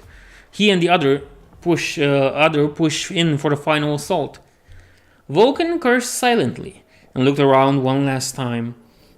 So many treasures, so much knowledge, so much power. The kind of power his siblings would either fall to notice, or in the case of those who had fully succumbed to the attraction of the ruinous power, would seek to destroy in order to plunge mankind further into ignorant worship of these primordial entities. He would not allow such a thing. Guilliman and him, as well as the others who still clung to their sanity, would lead mankind to greatness under their rule, not reduce it to barbarism and madness. Order would come from their strength, whatever the will of the self-proclaimed dark gods. So had Guilliman promised him. Leave them, he ordered his men as he turned back the way he had come, out of the Sigillites' private quarters and back to the field outside the palace. Touch nothing. We will return here once our work outside is done, and before anyone else gets here. It is said that when the Night Lords and Emperor's children arrived and Sanguinius was destroyed, Vulcan was marching through the private collection of the Sigillite, looking for relics from old Earth, with eyes burning with greed. He immediately left the palace, taking some of the priceless artifacts with him, now irredeemably tainted by the touch of the warp, and prepared his forces to face the 3rd and 8th Legions, reinforcements on the surface of Terra. He believed that the Night Lords would stop at nothing to get a chance at him, and look forward to sending them to meet their Primarch in the afterlife. He was wrong. Sevatar's hold on his brothers was strong, forged during the heresy by regular strikes of genius and inspiration that had saved the Legion several times and brought them to the siege in time to play a part in the last stage of the war. The Night Lords remained focused on their task, saving countless civilians from the Blood Angels, while Vulcan uselessly awaited their charge. Eventually, the Salamanders abandoned their defensive position and attacked the Night Lords themselves. But the Sons of Nostramo had the edge in urban warfare, and the ruins of Terra's cities proved a suitable killing ground for them. While not too many Salamanders were slain before the siege came to an end, virtually no Night Lords were lost, save for those unfortunate enough to face the Black Dragon himself. Because of this, Guilliman was forced to launch his assault on the Cavea Ferrum without the support of the Black Dragon, whose presence would certainly have made things turn out much differently. When the arch-traitor fell at the Emperor's hand, Vulcan was among the first traitor Primarchs to order his legion to run.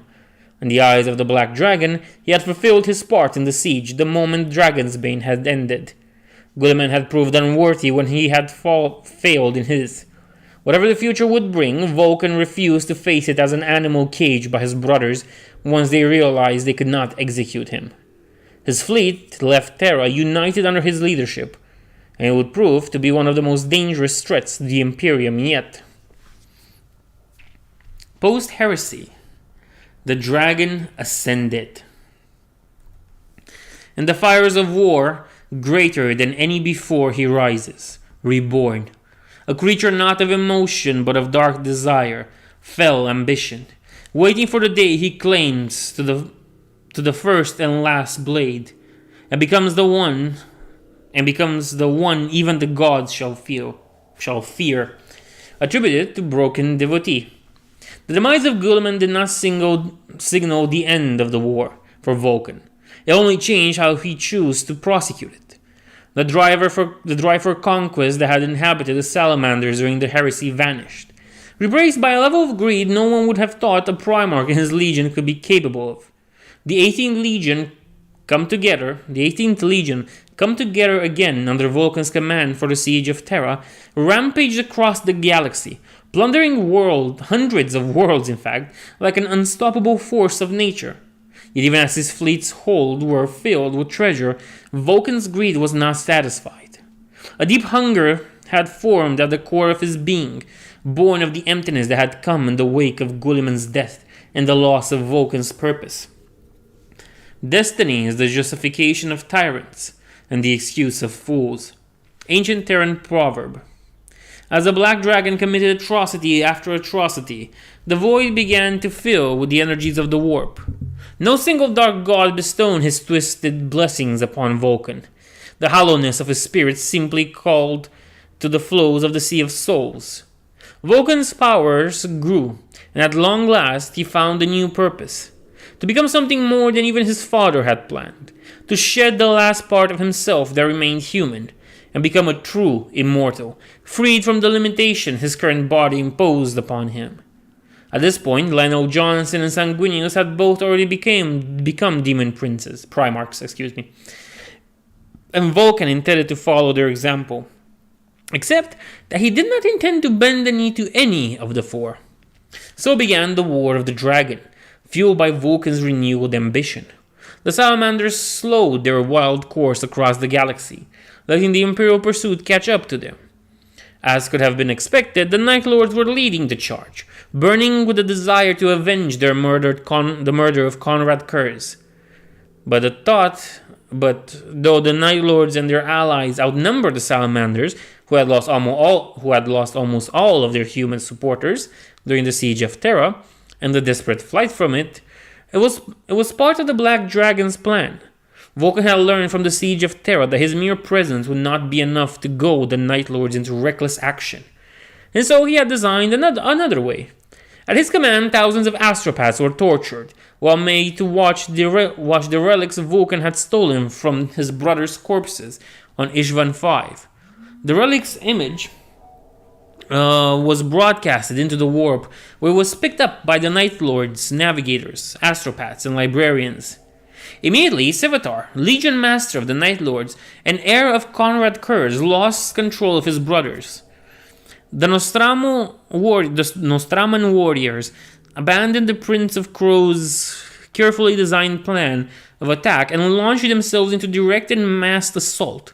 All across the Salamander's territory, thousands of Night Lords died at the hands of the sons of Vulcan, while the sorcerers of the 18th Legion performed a grand ritual at their Primarch's behest. The exact details of the spell have long since been lost to time, if they were ever recorded in Imperial archives, but the end result was clear. In the fortress of Scythe Cluster, Vulcan shed his body of flesh and became a demon Primarch. He could hear them all, billions of voices, crying out in fear and worship of him. Across the galaxy, they knew his name. He was terror, and power incarnate to those weaklings. Far more than the shadows of his dead brother, he was the one they feared now that their false god had descended to his golden throne. He drank deep of their fear, feeling its strength. He reached out across the stars and sensed the carnage his sons were wreaking in his name. The fury and helplessness of Kurz's sons as they rushed into his trap, spurred on by the thirst for revenge. He laughed, and the sound of his laughter would echo across the Sea of Souls and drive Psychers mad for 10,000 years. The souls of the fallen Night Lords cried out as he captured them and burned them out, reducing these noble warriors to nothing more than fuel for his own ambition. His body twisted and cracked, his immortality struggling against the transformation taking hold.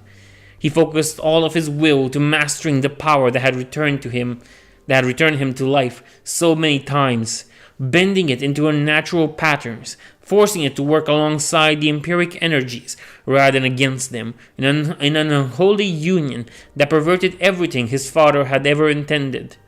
His body grew and grew, swollen with the fear and death and plunder. His armor burst to pieces as his skin was covered in scales, and two immense wings erupted from his back. His sword shattered in 100 fragments that flew across the air, each embedding itself into the flesh of a different sacrifice.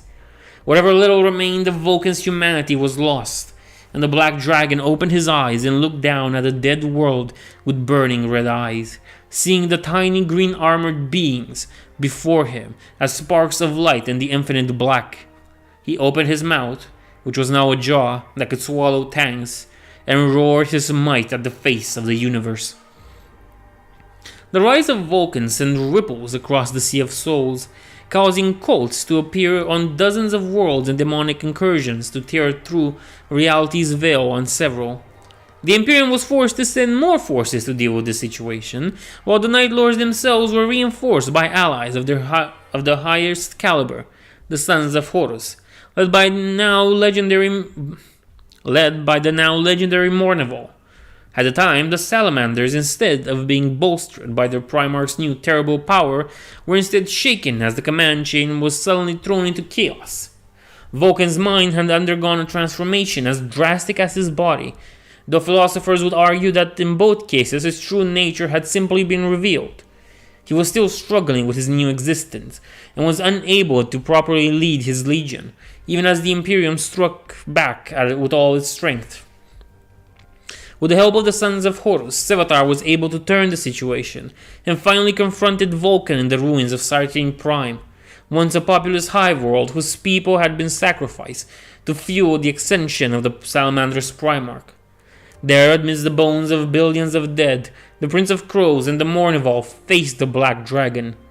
The details of this confrontation are long lost, but it is known that both Sevatar and the 4 members of the Mournival survived, while Vulcan fled through the Sea of Souls, abandoning his sons to the Imperium's retribution. The War of the Dragon was over, and though the Imperium had ultimately been victorious, it had lost much, while a known enemy of mankind became much more powerful. He looked upon them, for the first time since Guilliman had died. He knew uncertainty.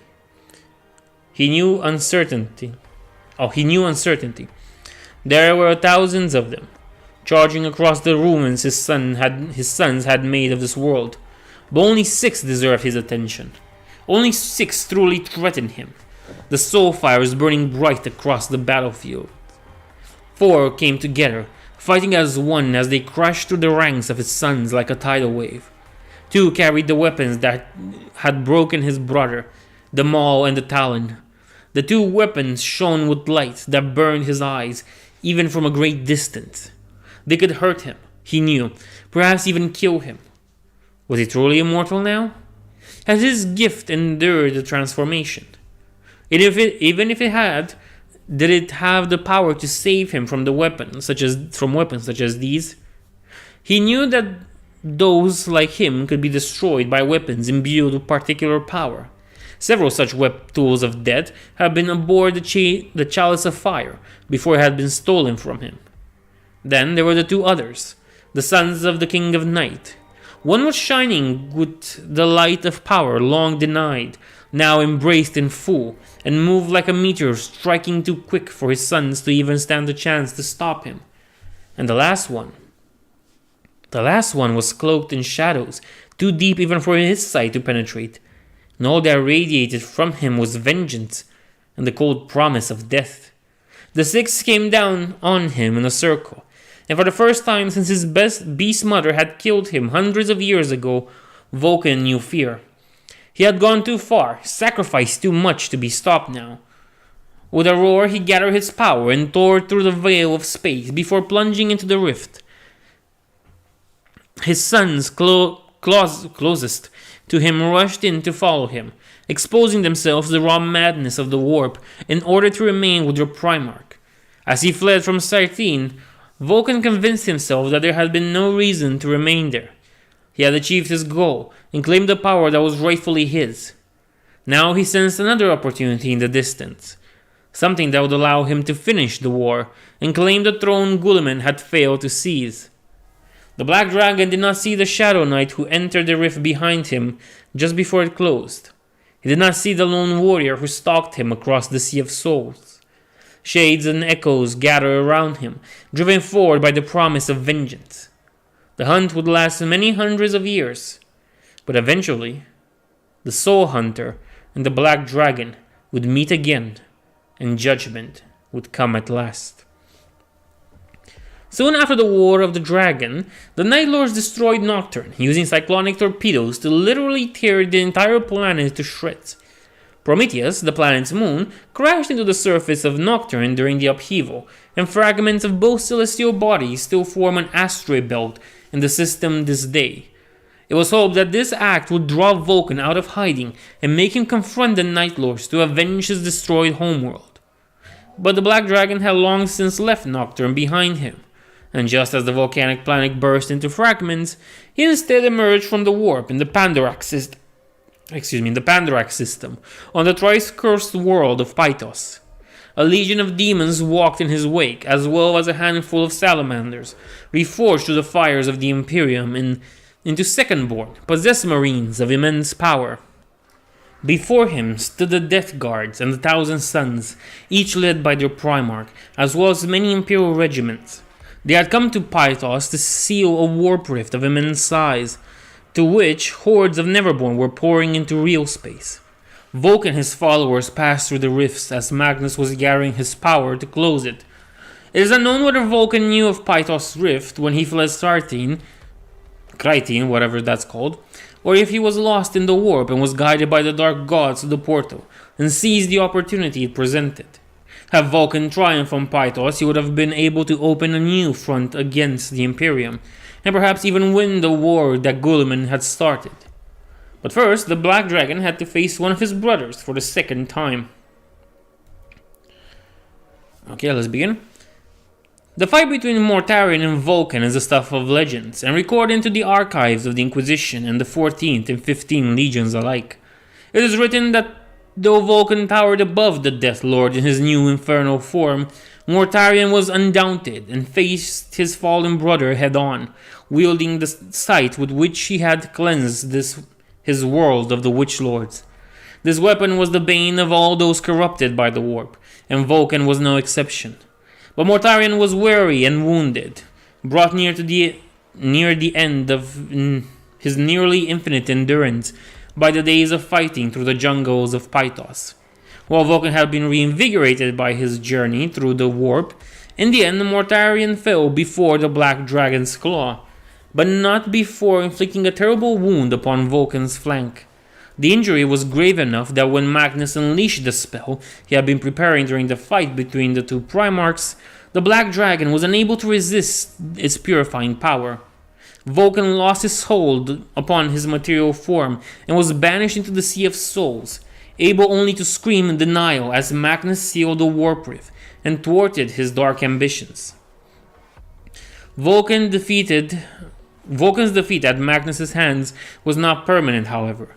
After the Black Dragon's endless resurrection on Ishvan V, the fact that he had disappeared after the Crimson Kings defeated him had led some to hope that he had been banished forever. But that was not to be. Soon the seers of the Thousand Sons saw visions of the great Drake rising from a sea of flame within the Eye of Terror. Vulcan had returned, though his flanks still bore the mark of Mortarion's sight. The sorcerers of the Salamanders also felt their Primarch's return and guided the entire legion into the Great Eye and towards their master. The legion was united, but Vulcan's new titanic aspect and terrible aura made it impossible for all but the strongest of his sons to even stand in his presence. In shedding the last of his human weaknesses, Vulcan had also lost his connection with his own sons. Now, though they feared him and worshipped him, they could no longer love him, for he was so alien to them as the dark gods themselves. Great was the rage of Vulcan as he realized that he had lost so much more than he had prepared to sacrifice. The ground of the Legion's new demonic homeworld shook with his fury for the great part of a century beyond the Eye, and the Salamanders spent most of the Legion wars fighting for survival. Their master lost to the tides of his insane wrath. Many sold their services to one side or the other of the war raging in the Eye of Terror, and when the Cologne Wars erupted, they added their forces those spurring through the shattered iron cage. Without a Primarch to give them cohesion, however, these Salamander warbands, who took advantage of Baal's insanity, were soon forced back into the Eye by the vengeful strike of the Night Lords. Among the ranks of the lost and the damned, whispers circulated that the Salamanders would soon be an extinct legion, left behind by a Primarch who had abandoned them. Oh boy. Artellus Numenor, the Broken Devotee. Like most legions, the Salamanders' cadre of Terminators were gathered in a single brotherhood, whose members were spread across companies. In the Salamanders' case, this group was the first company, known as the Pyre Guard. During the Roboutian Heresy, it was led by Artellus Numenor, the first captain of the 18th Legion, an equerry of Vulcan. A Terran legionary and one of the few survivors of the time before the Legion was reunited with its Primarch. Artellus was a powerful warrior and an inspiring leader, something of a rarity in the 18th Legion. Vulcan recognized his use when he took command and named Artellus his equerry, tasked with interceding between the Lord of Drakes and the rest of the Imperium. Firstly dedicated to his Primarch, Artellus stood with him when he turned against the Emperor. It is rumored that he was the one responsible for the quiet purge of the Salamanders' own ranks prior to the Ishvan massacre, ensuring that those who would still cling to their oaths of loyalty to the Imperium would never reach their system alive. While he wasn't completely successful, his bloody-handed efforts participated in ensuring that slaughter of the loyal legions. On the Urgal Plateau, he led the Pyre Guard at the side of Vulcan, fighting against the Night Guard while Kurz and Vulcan battled. He is said to have crossed blades with Talos, the Soul Hunter, at that time, and have not locked eyes with him as Vulcan killed the King of Night. Artellus fought during the entire heresy at his Primarch's side and was present at the Siege of Terra and during the War of the Dragon. When the Salamanders were defeated and Vulcan departed through the warp, however, Artellus was unable to follow. Instead, he gathered the rest of the Legion and directed their retreat from the 8th Legion's fury, abandoning the relics of Conrad Kurz in the hasty withdrawal. While this saved the lives of thousands of legionnaires from the vengeance of the Night Lords and the sons of Horus alike, it would eventually cost the first captain everything. When Vulcan's call reached the Legion, Artellus convinced several of the Legion's captains to go into the Eye of Terror.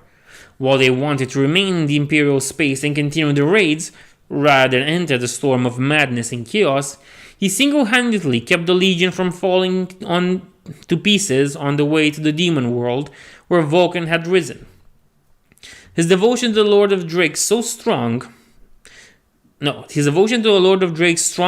to keep the very ships of the Salamanders sailing together in the storm. When at last the fleet reached the planet, he was the first mortal Salamander to set foot upon it, and the first to stand before his Primarch in all his reborn infernal glory. Instead of rewarding him for his loyal services, Vulcan unleashed all his fury at his condition, and the losses of Kurz's relic on his faithful equerry. Artellus didn't die, but his mind was shattered by Vulcan's wrath. His faith in Vulcan, a core part of his being, was ripped away when he beheld what the Black Dragon had become, and his soul was defenseless when exposed to the raw insanities of the energies that fueled the Demon Primarch's body. His body and mind were twisted as parts of his soul were torn off and devoured by the Neverborn created from Vulcan's violent outburst. Despair, horror, and insanity poured into the void, and only a wretched shell of the once powerful commander remained in the aftermath. The fate of the Salamanders, now called the Broken Devotee, is thought to have played a huge part in the splintering of the 18th Legion after their arrival in the Eye of Terror. With their Primarch gone mad with rage and the only other possible leader ruined beyond salvation, each captain took what forces he could gather and left, seeking his own fortune in the Great Eye, rather than remain near Vulcan and risk being the next victim of his insane fury. As to Artellus himself, he lives still, in a fashion and wanders the Eye through means unknown, but doubtlessly heretical. According to the tales among Eye-based warbands, as he gained some strange arcane insight from his madness. He has gained, whatever you get it. Seen as a sign of ill luck by the Salamanders and the other traitor legions, he had nonetheless survived in some of the most hostile worlds within the Eye of Terror, despite being utterly unable to fight. Sometimes deluded cults gather around him and follow him in his journeys, listening to his insane ramblings and writing them down, desperate to find some meaning among the madness. On many occasions, Chaos Lords have sought the broken devotee with questions of their own, and several have even received an answer to their queries. Eventually, however, Vulcan's rage abated, or at least cooled down. The Salamanders returned to him and he gave them all a single command: that they go out across the galaxy and plunder its worlds, bringing back the results of their plunder to this world, so that he might claim his share as their lord and master. It is said that some Salamander lords tried to refuse this decree, unwilling to part with any of their ill-gotten gains. What became of them is subject of many speculations. But we do know that all current Salamander warbands pay Vulcan's tithes. Vulcan also formed the Promethean Conclave to ensure the continuity of his gene line, even now that he could no longer donate genetic material to create new progenoid glands. His return from the wrathful madness essentially saved the Salamanders region from destroying itself in the insanity of the Eye of Terror. For the second time now, Vulcan had pulled the 18 from the very brink of extinction, and an event that is now called the Reforging. When the Imperium learned of this, the legions began to prepare, convinced that another Black Crusade was on its way. But soon after re-establishing his rule over the 18th Legion, Vulcan fell back to his lethargy, spending the years laying upon his ever-growing treasure, his mind cast adrift into the tides of the warp, where he plots and schemes to gain yet more wealth and power. But the Salamanders remember his wrath well, and they all are cautious to obey his edicts, and on the rare occasion where his consciousness returns to his body, and he summons one of them to give him particular orders, they all do his bidding. Whenever this happens, the ripples in the Sea of Souls are large enough that they are almost always picked up by the Seers of the Thousand Suns, or the Psychers and Astropaths stationed in the Iron Cage around the Eye of Terror. Interpreting the visions, however, is another matter entirely, and hundreds of Psychers have been lost to the madness, trying to decipher the Black Dragon's commands to his minions.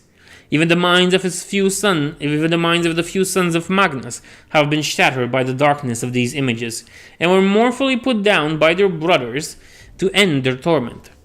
Still, a lot has been learned from these sacrifices. Generally speaking, there are 3 types of quests Vulcan might send one of his sons on: attacking a particular enemy, either to punish old offenses or to influence the balance of power in some distinct conflict, acquiring a particular item, bringing it back to Vulcan's treasure, and tracking down and killing another Salamander who has committed crimes against the Legion, such as disobeying Vulcan's orders or trying to bypass the Promethean Conclave. Those receiving Vulcan's commands also receive some measure of his influence over the warp. Their journey through the Sea of Souls will be swifter and relatively safer, and if they have sorcerers under their employ or mystical abilities of their own, demons will be more open to their demands and pacts. The more recent and infamous such dark appointment that the Imperium was aware of was the one that led to the Black Crusade recorded in Imperial archives as the Gothic War. At the dawn of the 31st millennium, 2nd century, Vulcan ordered Cassian Dracos to gather a great fleet of the lost and the damned and invade the Gothic sector. Dracos was a Chaos dreadnought who had retained his sanity since the days of the Roboutian Heresy, and was even more ancient than that, having led the 18 legions in the days before Vulcan was found.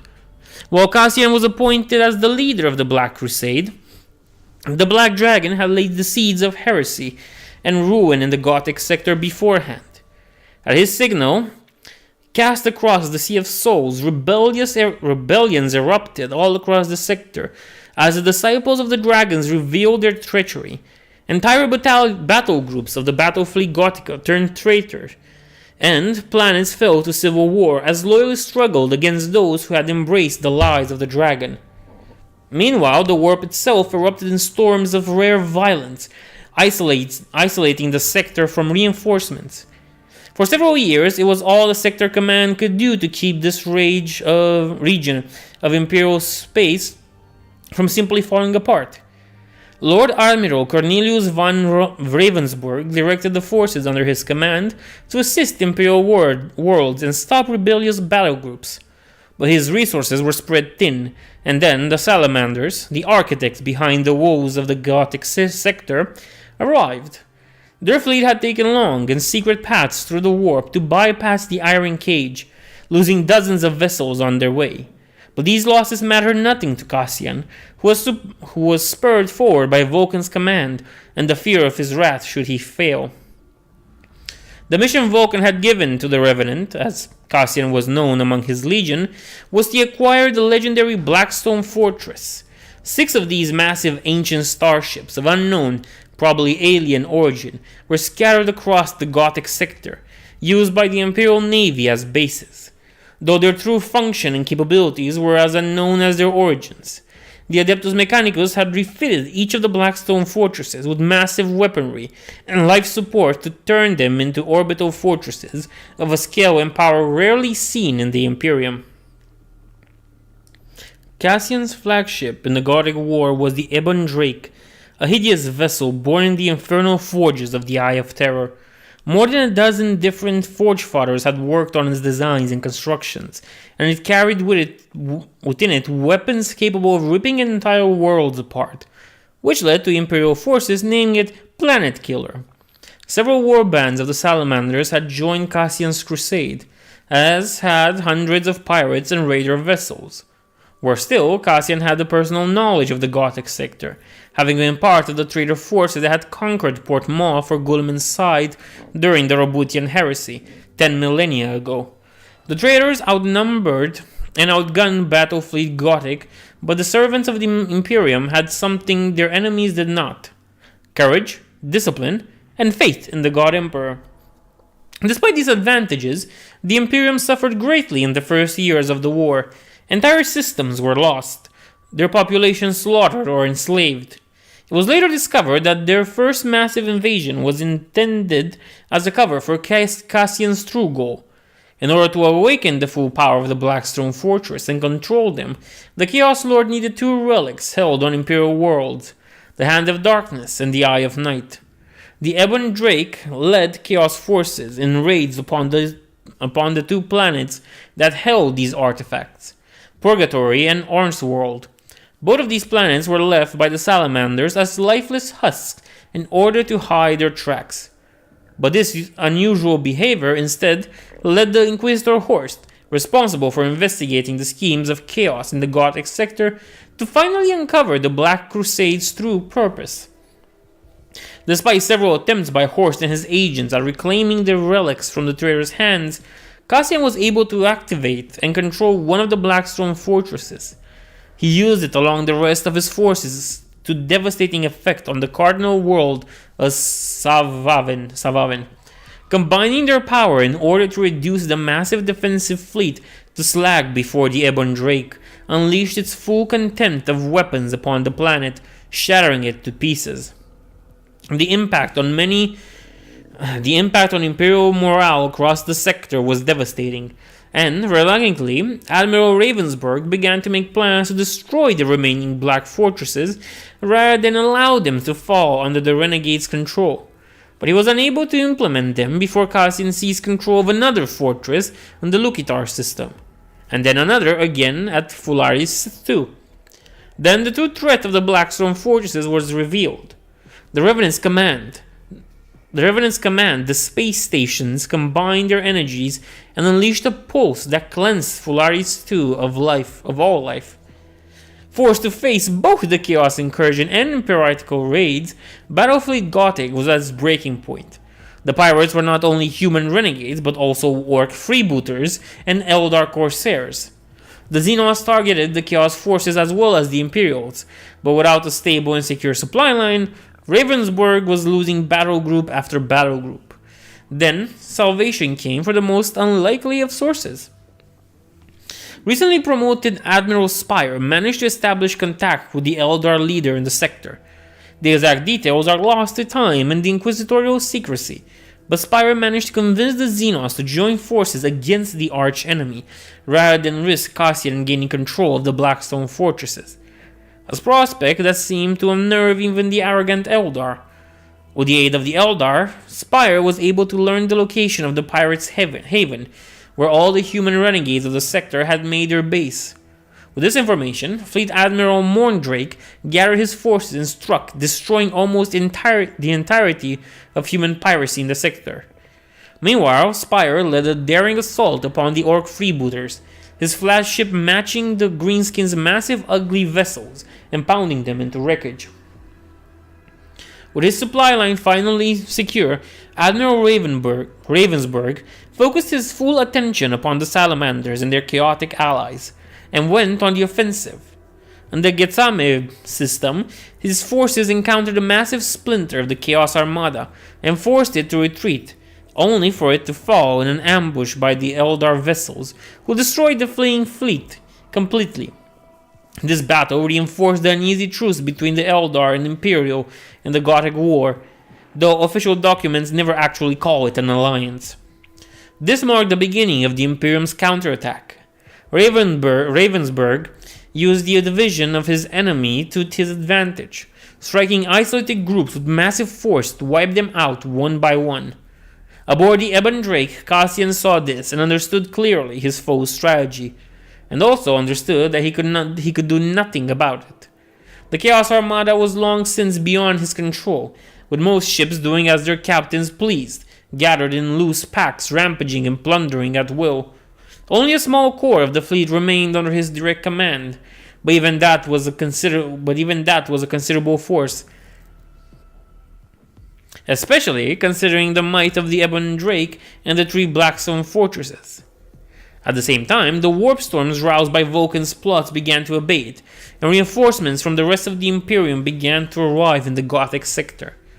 The prospect of defeat and the wrath of his Primarch began to creep on the Revenant, and he reacted with all the callousness and cunning of one of the Black Dragon's sons. Cassian launched an all-out raid on the Tartanis system, ensuring that the cries for aid of his population would reach the Imperium along with news of his presence there. Forces of the battlefield Gothic, Agrippina, and Cadia rushed in, each captain hungry for the glory that would be his if he could claim the head of the arch-heretic. Before the battle could begin, however, Cassian combined the might of his 3 Blackstone fortresses and fired it into Tarsanis' sun, before ordering his forces to flee into the warp mere minutes later. As the Imperial forces were still trying to figure out what to do, the star went supernova, killing billions and destroying all ships in the system. Ravensburg prepared to go in pursuit, but his Eldar allies stopped him. They told him that their seers believed Cassian would continue his mission regardless of the risk, and attempts to seize the Blackstone fortresses still in Imperial hands. The Xenos scouts had discovered that the next target of the Revenant, would be the Blackstone fortress orbiting the world of Schindegleist, whatever. Using the webway, both Eldar and Imperial forces arrived to this system, just as the Chaos Armada emerged from the warp, and the final battle of the Gothic War began. Fighting together, Eldar and Imperial ships managed to break the lines of the Chaos Armada, and the heroic sacrifices of Captain Arbridal and his ship prevented the Blackstone fortresses from doing at Schindlerleist as they had at Tartanis. By sending his ship straight into the energy beam linking the fortresses, the captain disrupted the firing mechanism and gave the rest of the fleet time, though it cost his life, and that of his entire crew as his vessel was utterly disintegrated. In the end, with the aid of a contingency of the World Eaters, Ravensburg was able to reclaim one of the Blackstone fortresses Cassian had taken. Sensing that the tide had turned against him, Cassian decided to cut his losses and withdrew his forces, taking the Ebon Drake along with his 2 remaining Blackstone fortresses back with him into the Eye of Terror, abandoning the rest of his forces to slow down Imperial pursuit. It took several decades to completely cleanse the Gothic sector of the remnants of the Black Crusade. The names of every member of the Imperial Navy who fought during the Gothic Wars are inscribed upon a gigantic slab of adamantium on Terra, a fitting monument to their heroism. Admiral Spire attempted to pursue Cassian, but his forces were defeated, and he was rescued from certain death by ships of the 12th Legion, arriving just in time to force the traitors to flee before delivering the killing blow to his crippled ship. He would later prove his worth once more at the Iron Cage, fighting at the side of the Iron Warriors to keep the traitors' legion contained, and earning the respect of even Perturabu's dour sons. Of the 2 Blackstone fortresses stolen by Cassian, nothing was ever heard of again. The remaining fortresses still in Imperial hands were destroyed, as it was feared that they would be turned against the Imperium in the future.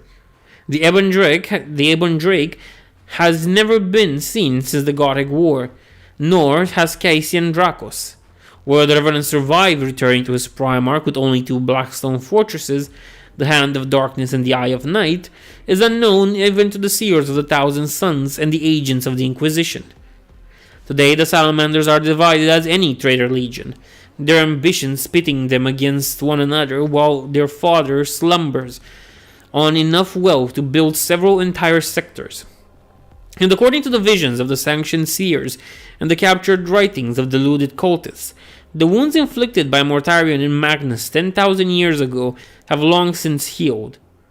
For now, Vulcan is content to remain his domain, ruling it with an iron fist while his sons wander the stars in search of wealth and glory. But should the Black Dragon ever rise from his slumber, leaving the higher ebbs of the great game of chaos behind, the entire legion would gather under him once more, drawn by fear of reprisal and the promise of plunder and power.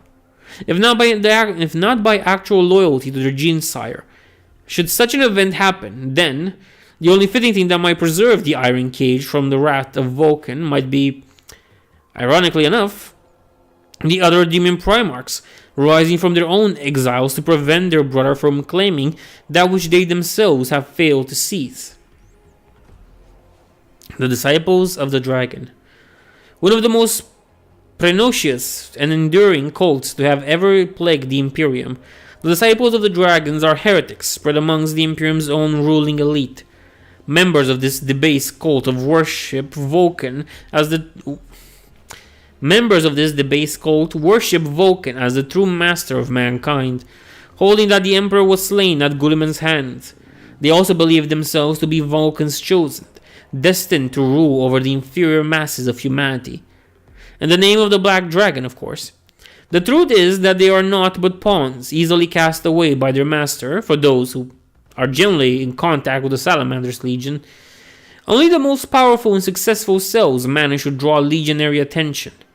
When they do, the Salamanders use the Disciples to infiltrate the high spheres of Imperial command and prepare the ground for their own conquest. Several times an invasion by the 18th Legion has been met by the governor and other officials kneeling before the invaders, only for the people themselves to rally behind new lowborn leaders of the Disciples. Only for the people themselves to rally behind new lowborn leaders that the Disciples would never have considered worthy of including in their plans. Whether or not such resistance appeared is often the only thing preventing an Inquisitor from declaring exterminatus on a planet whose lord surrendered without a fight.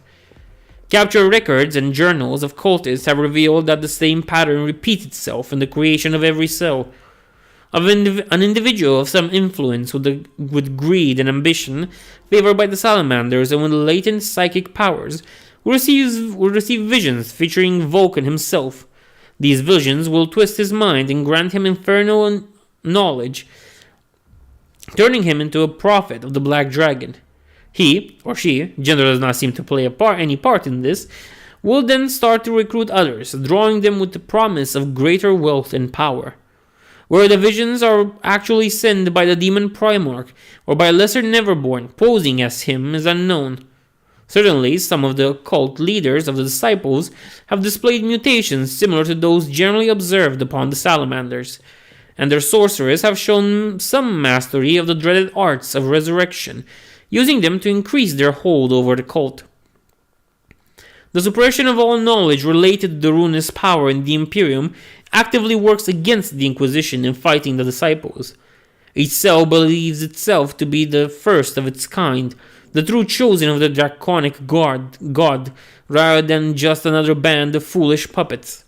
The disciples seek to gather power and wealth while weakening the hold of the Imperial Adepta at the same time, with the goal of one day seizing the reins of power from themselves. They perform regular ceremonies in which they pay homage to Vulcan in return for dark gifts from their patron. Such as the corruption caused by these rituals that cultists turning on each other is common, especially at what should have been the cult's moment of triumph.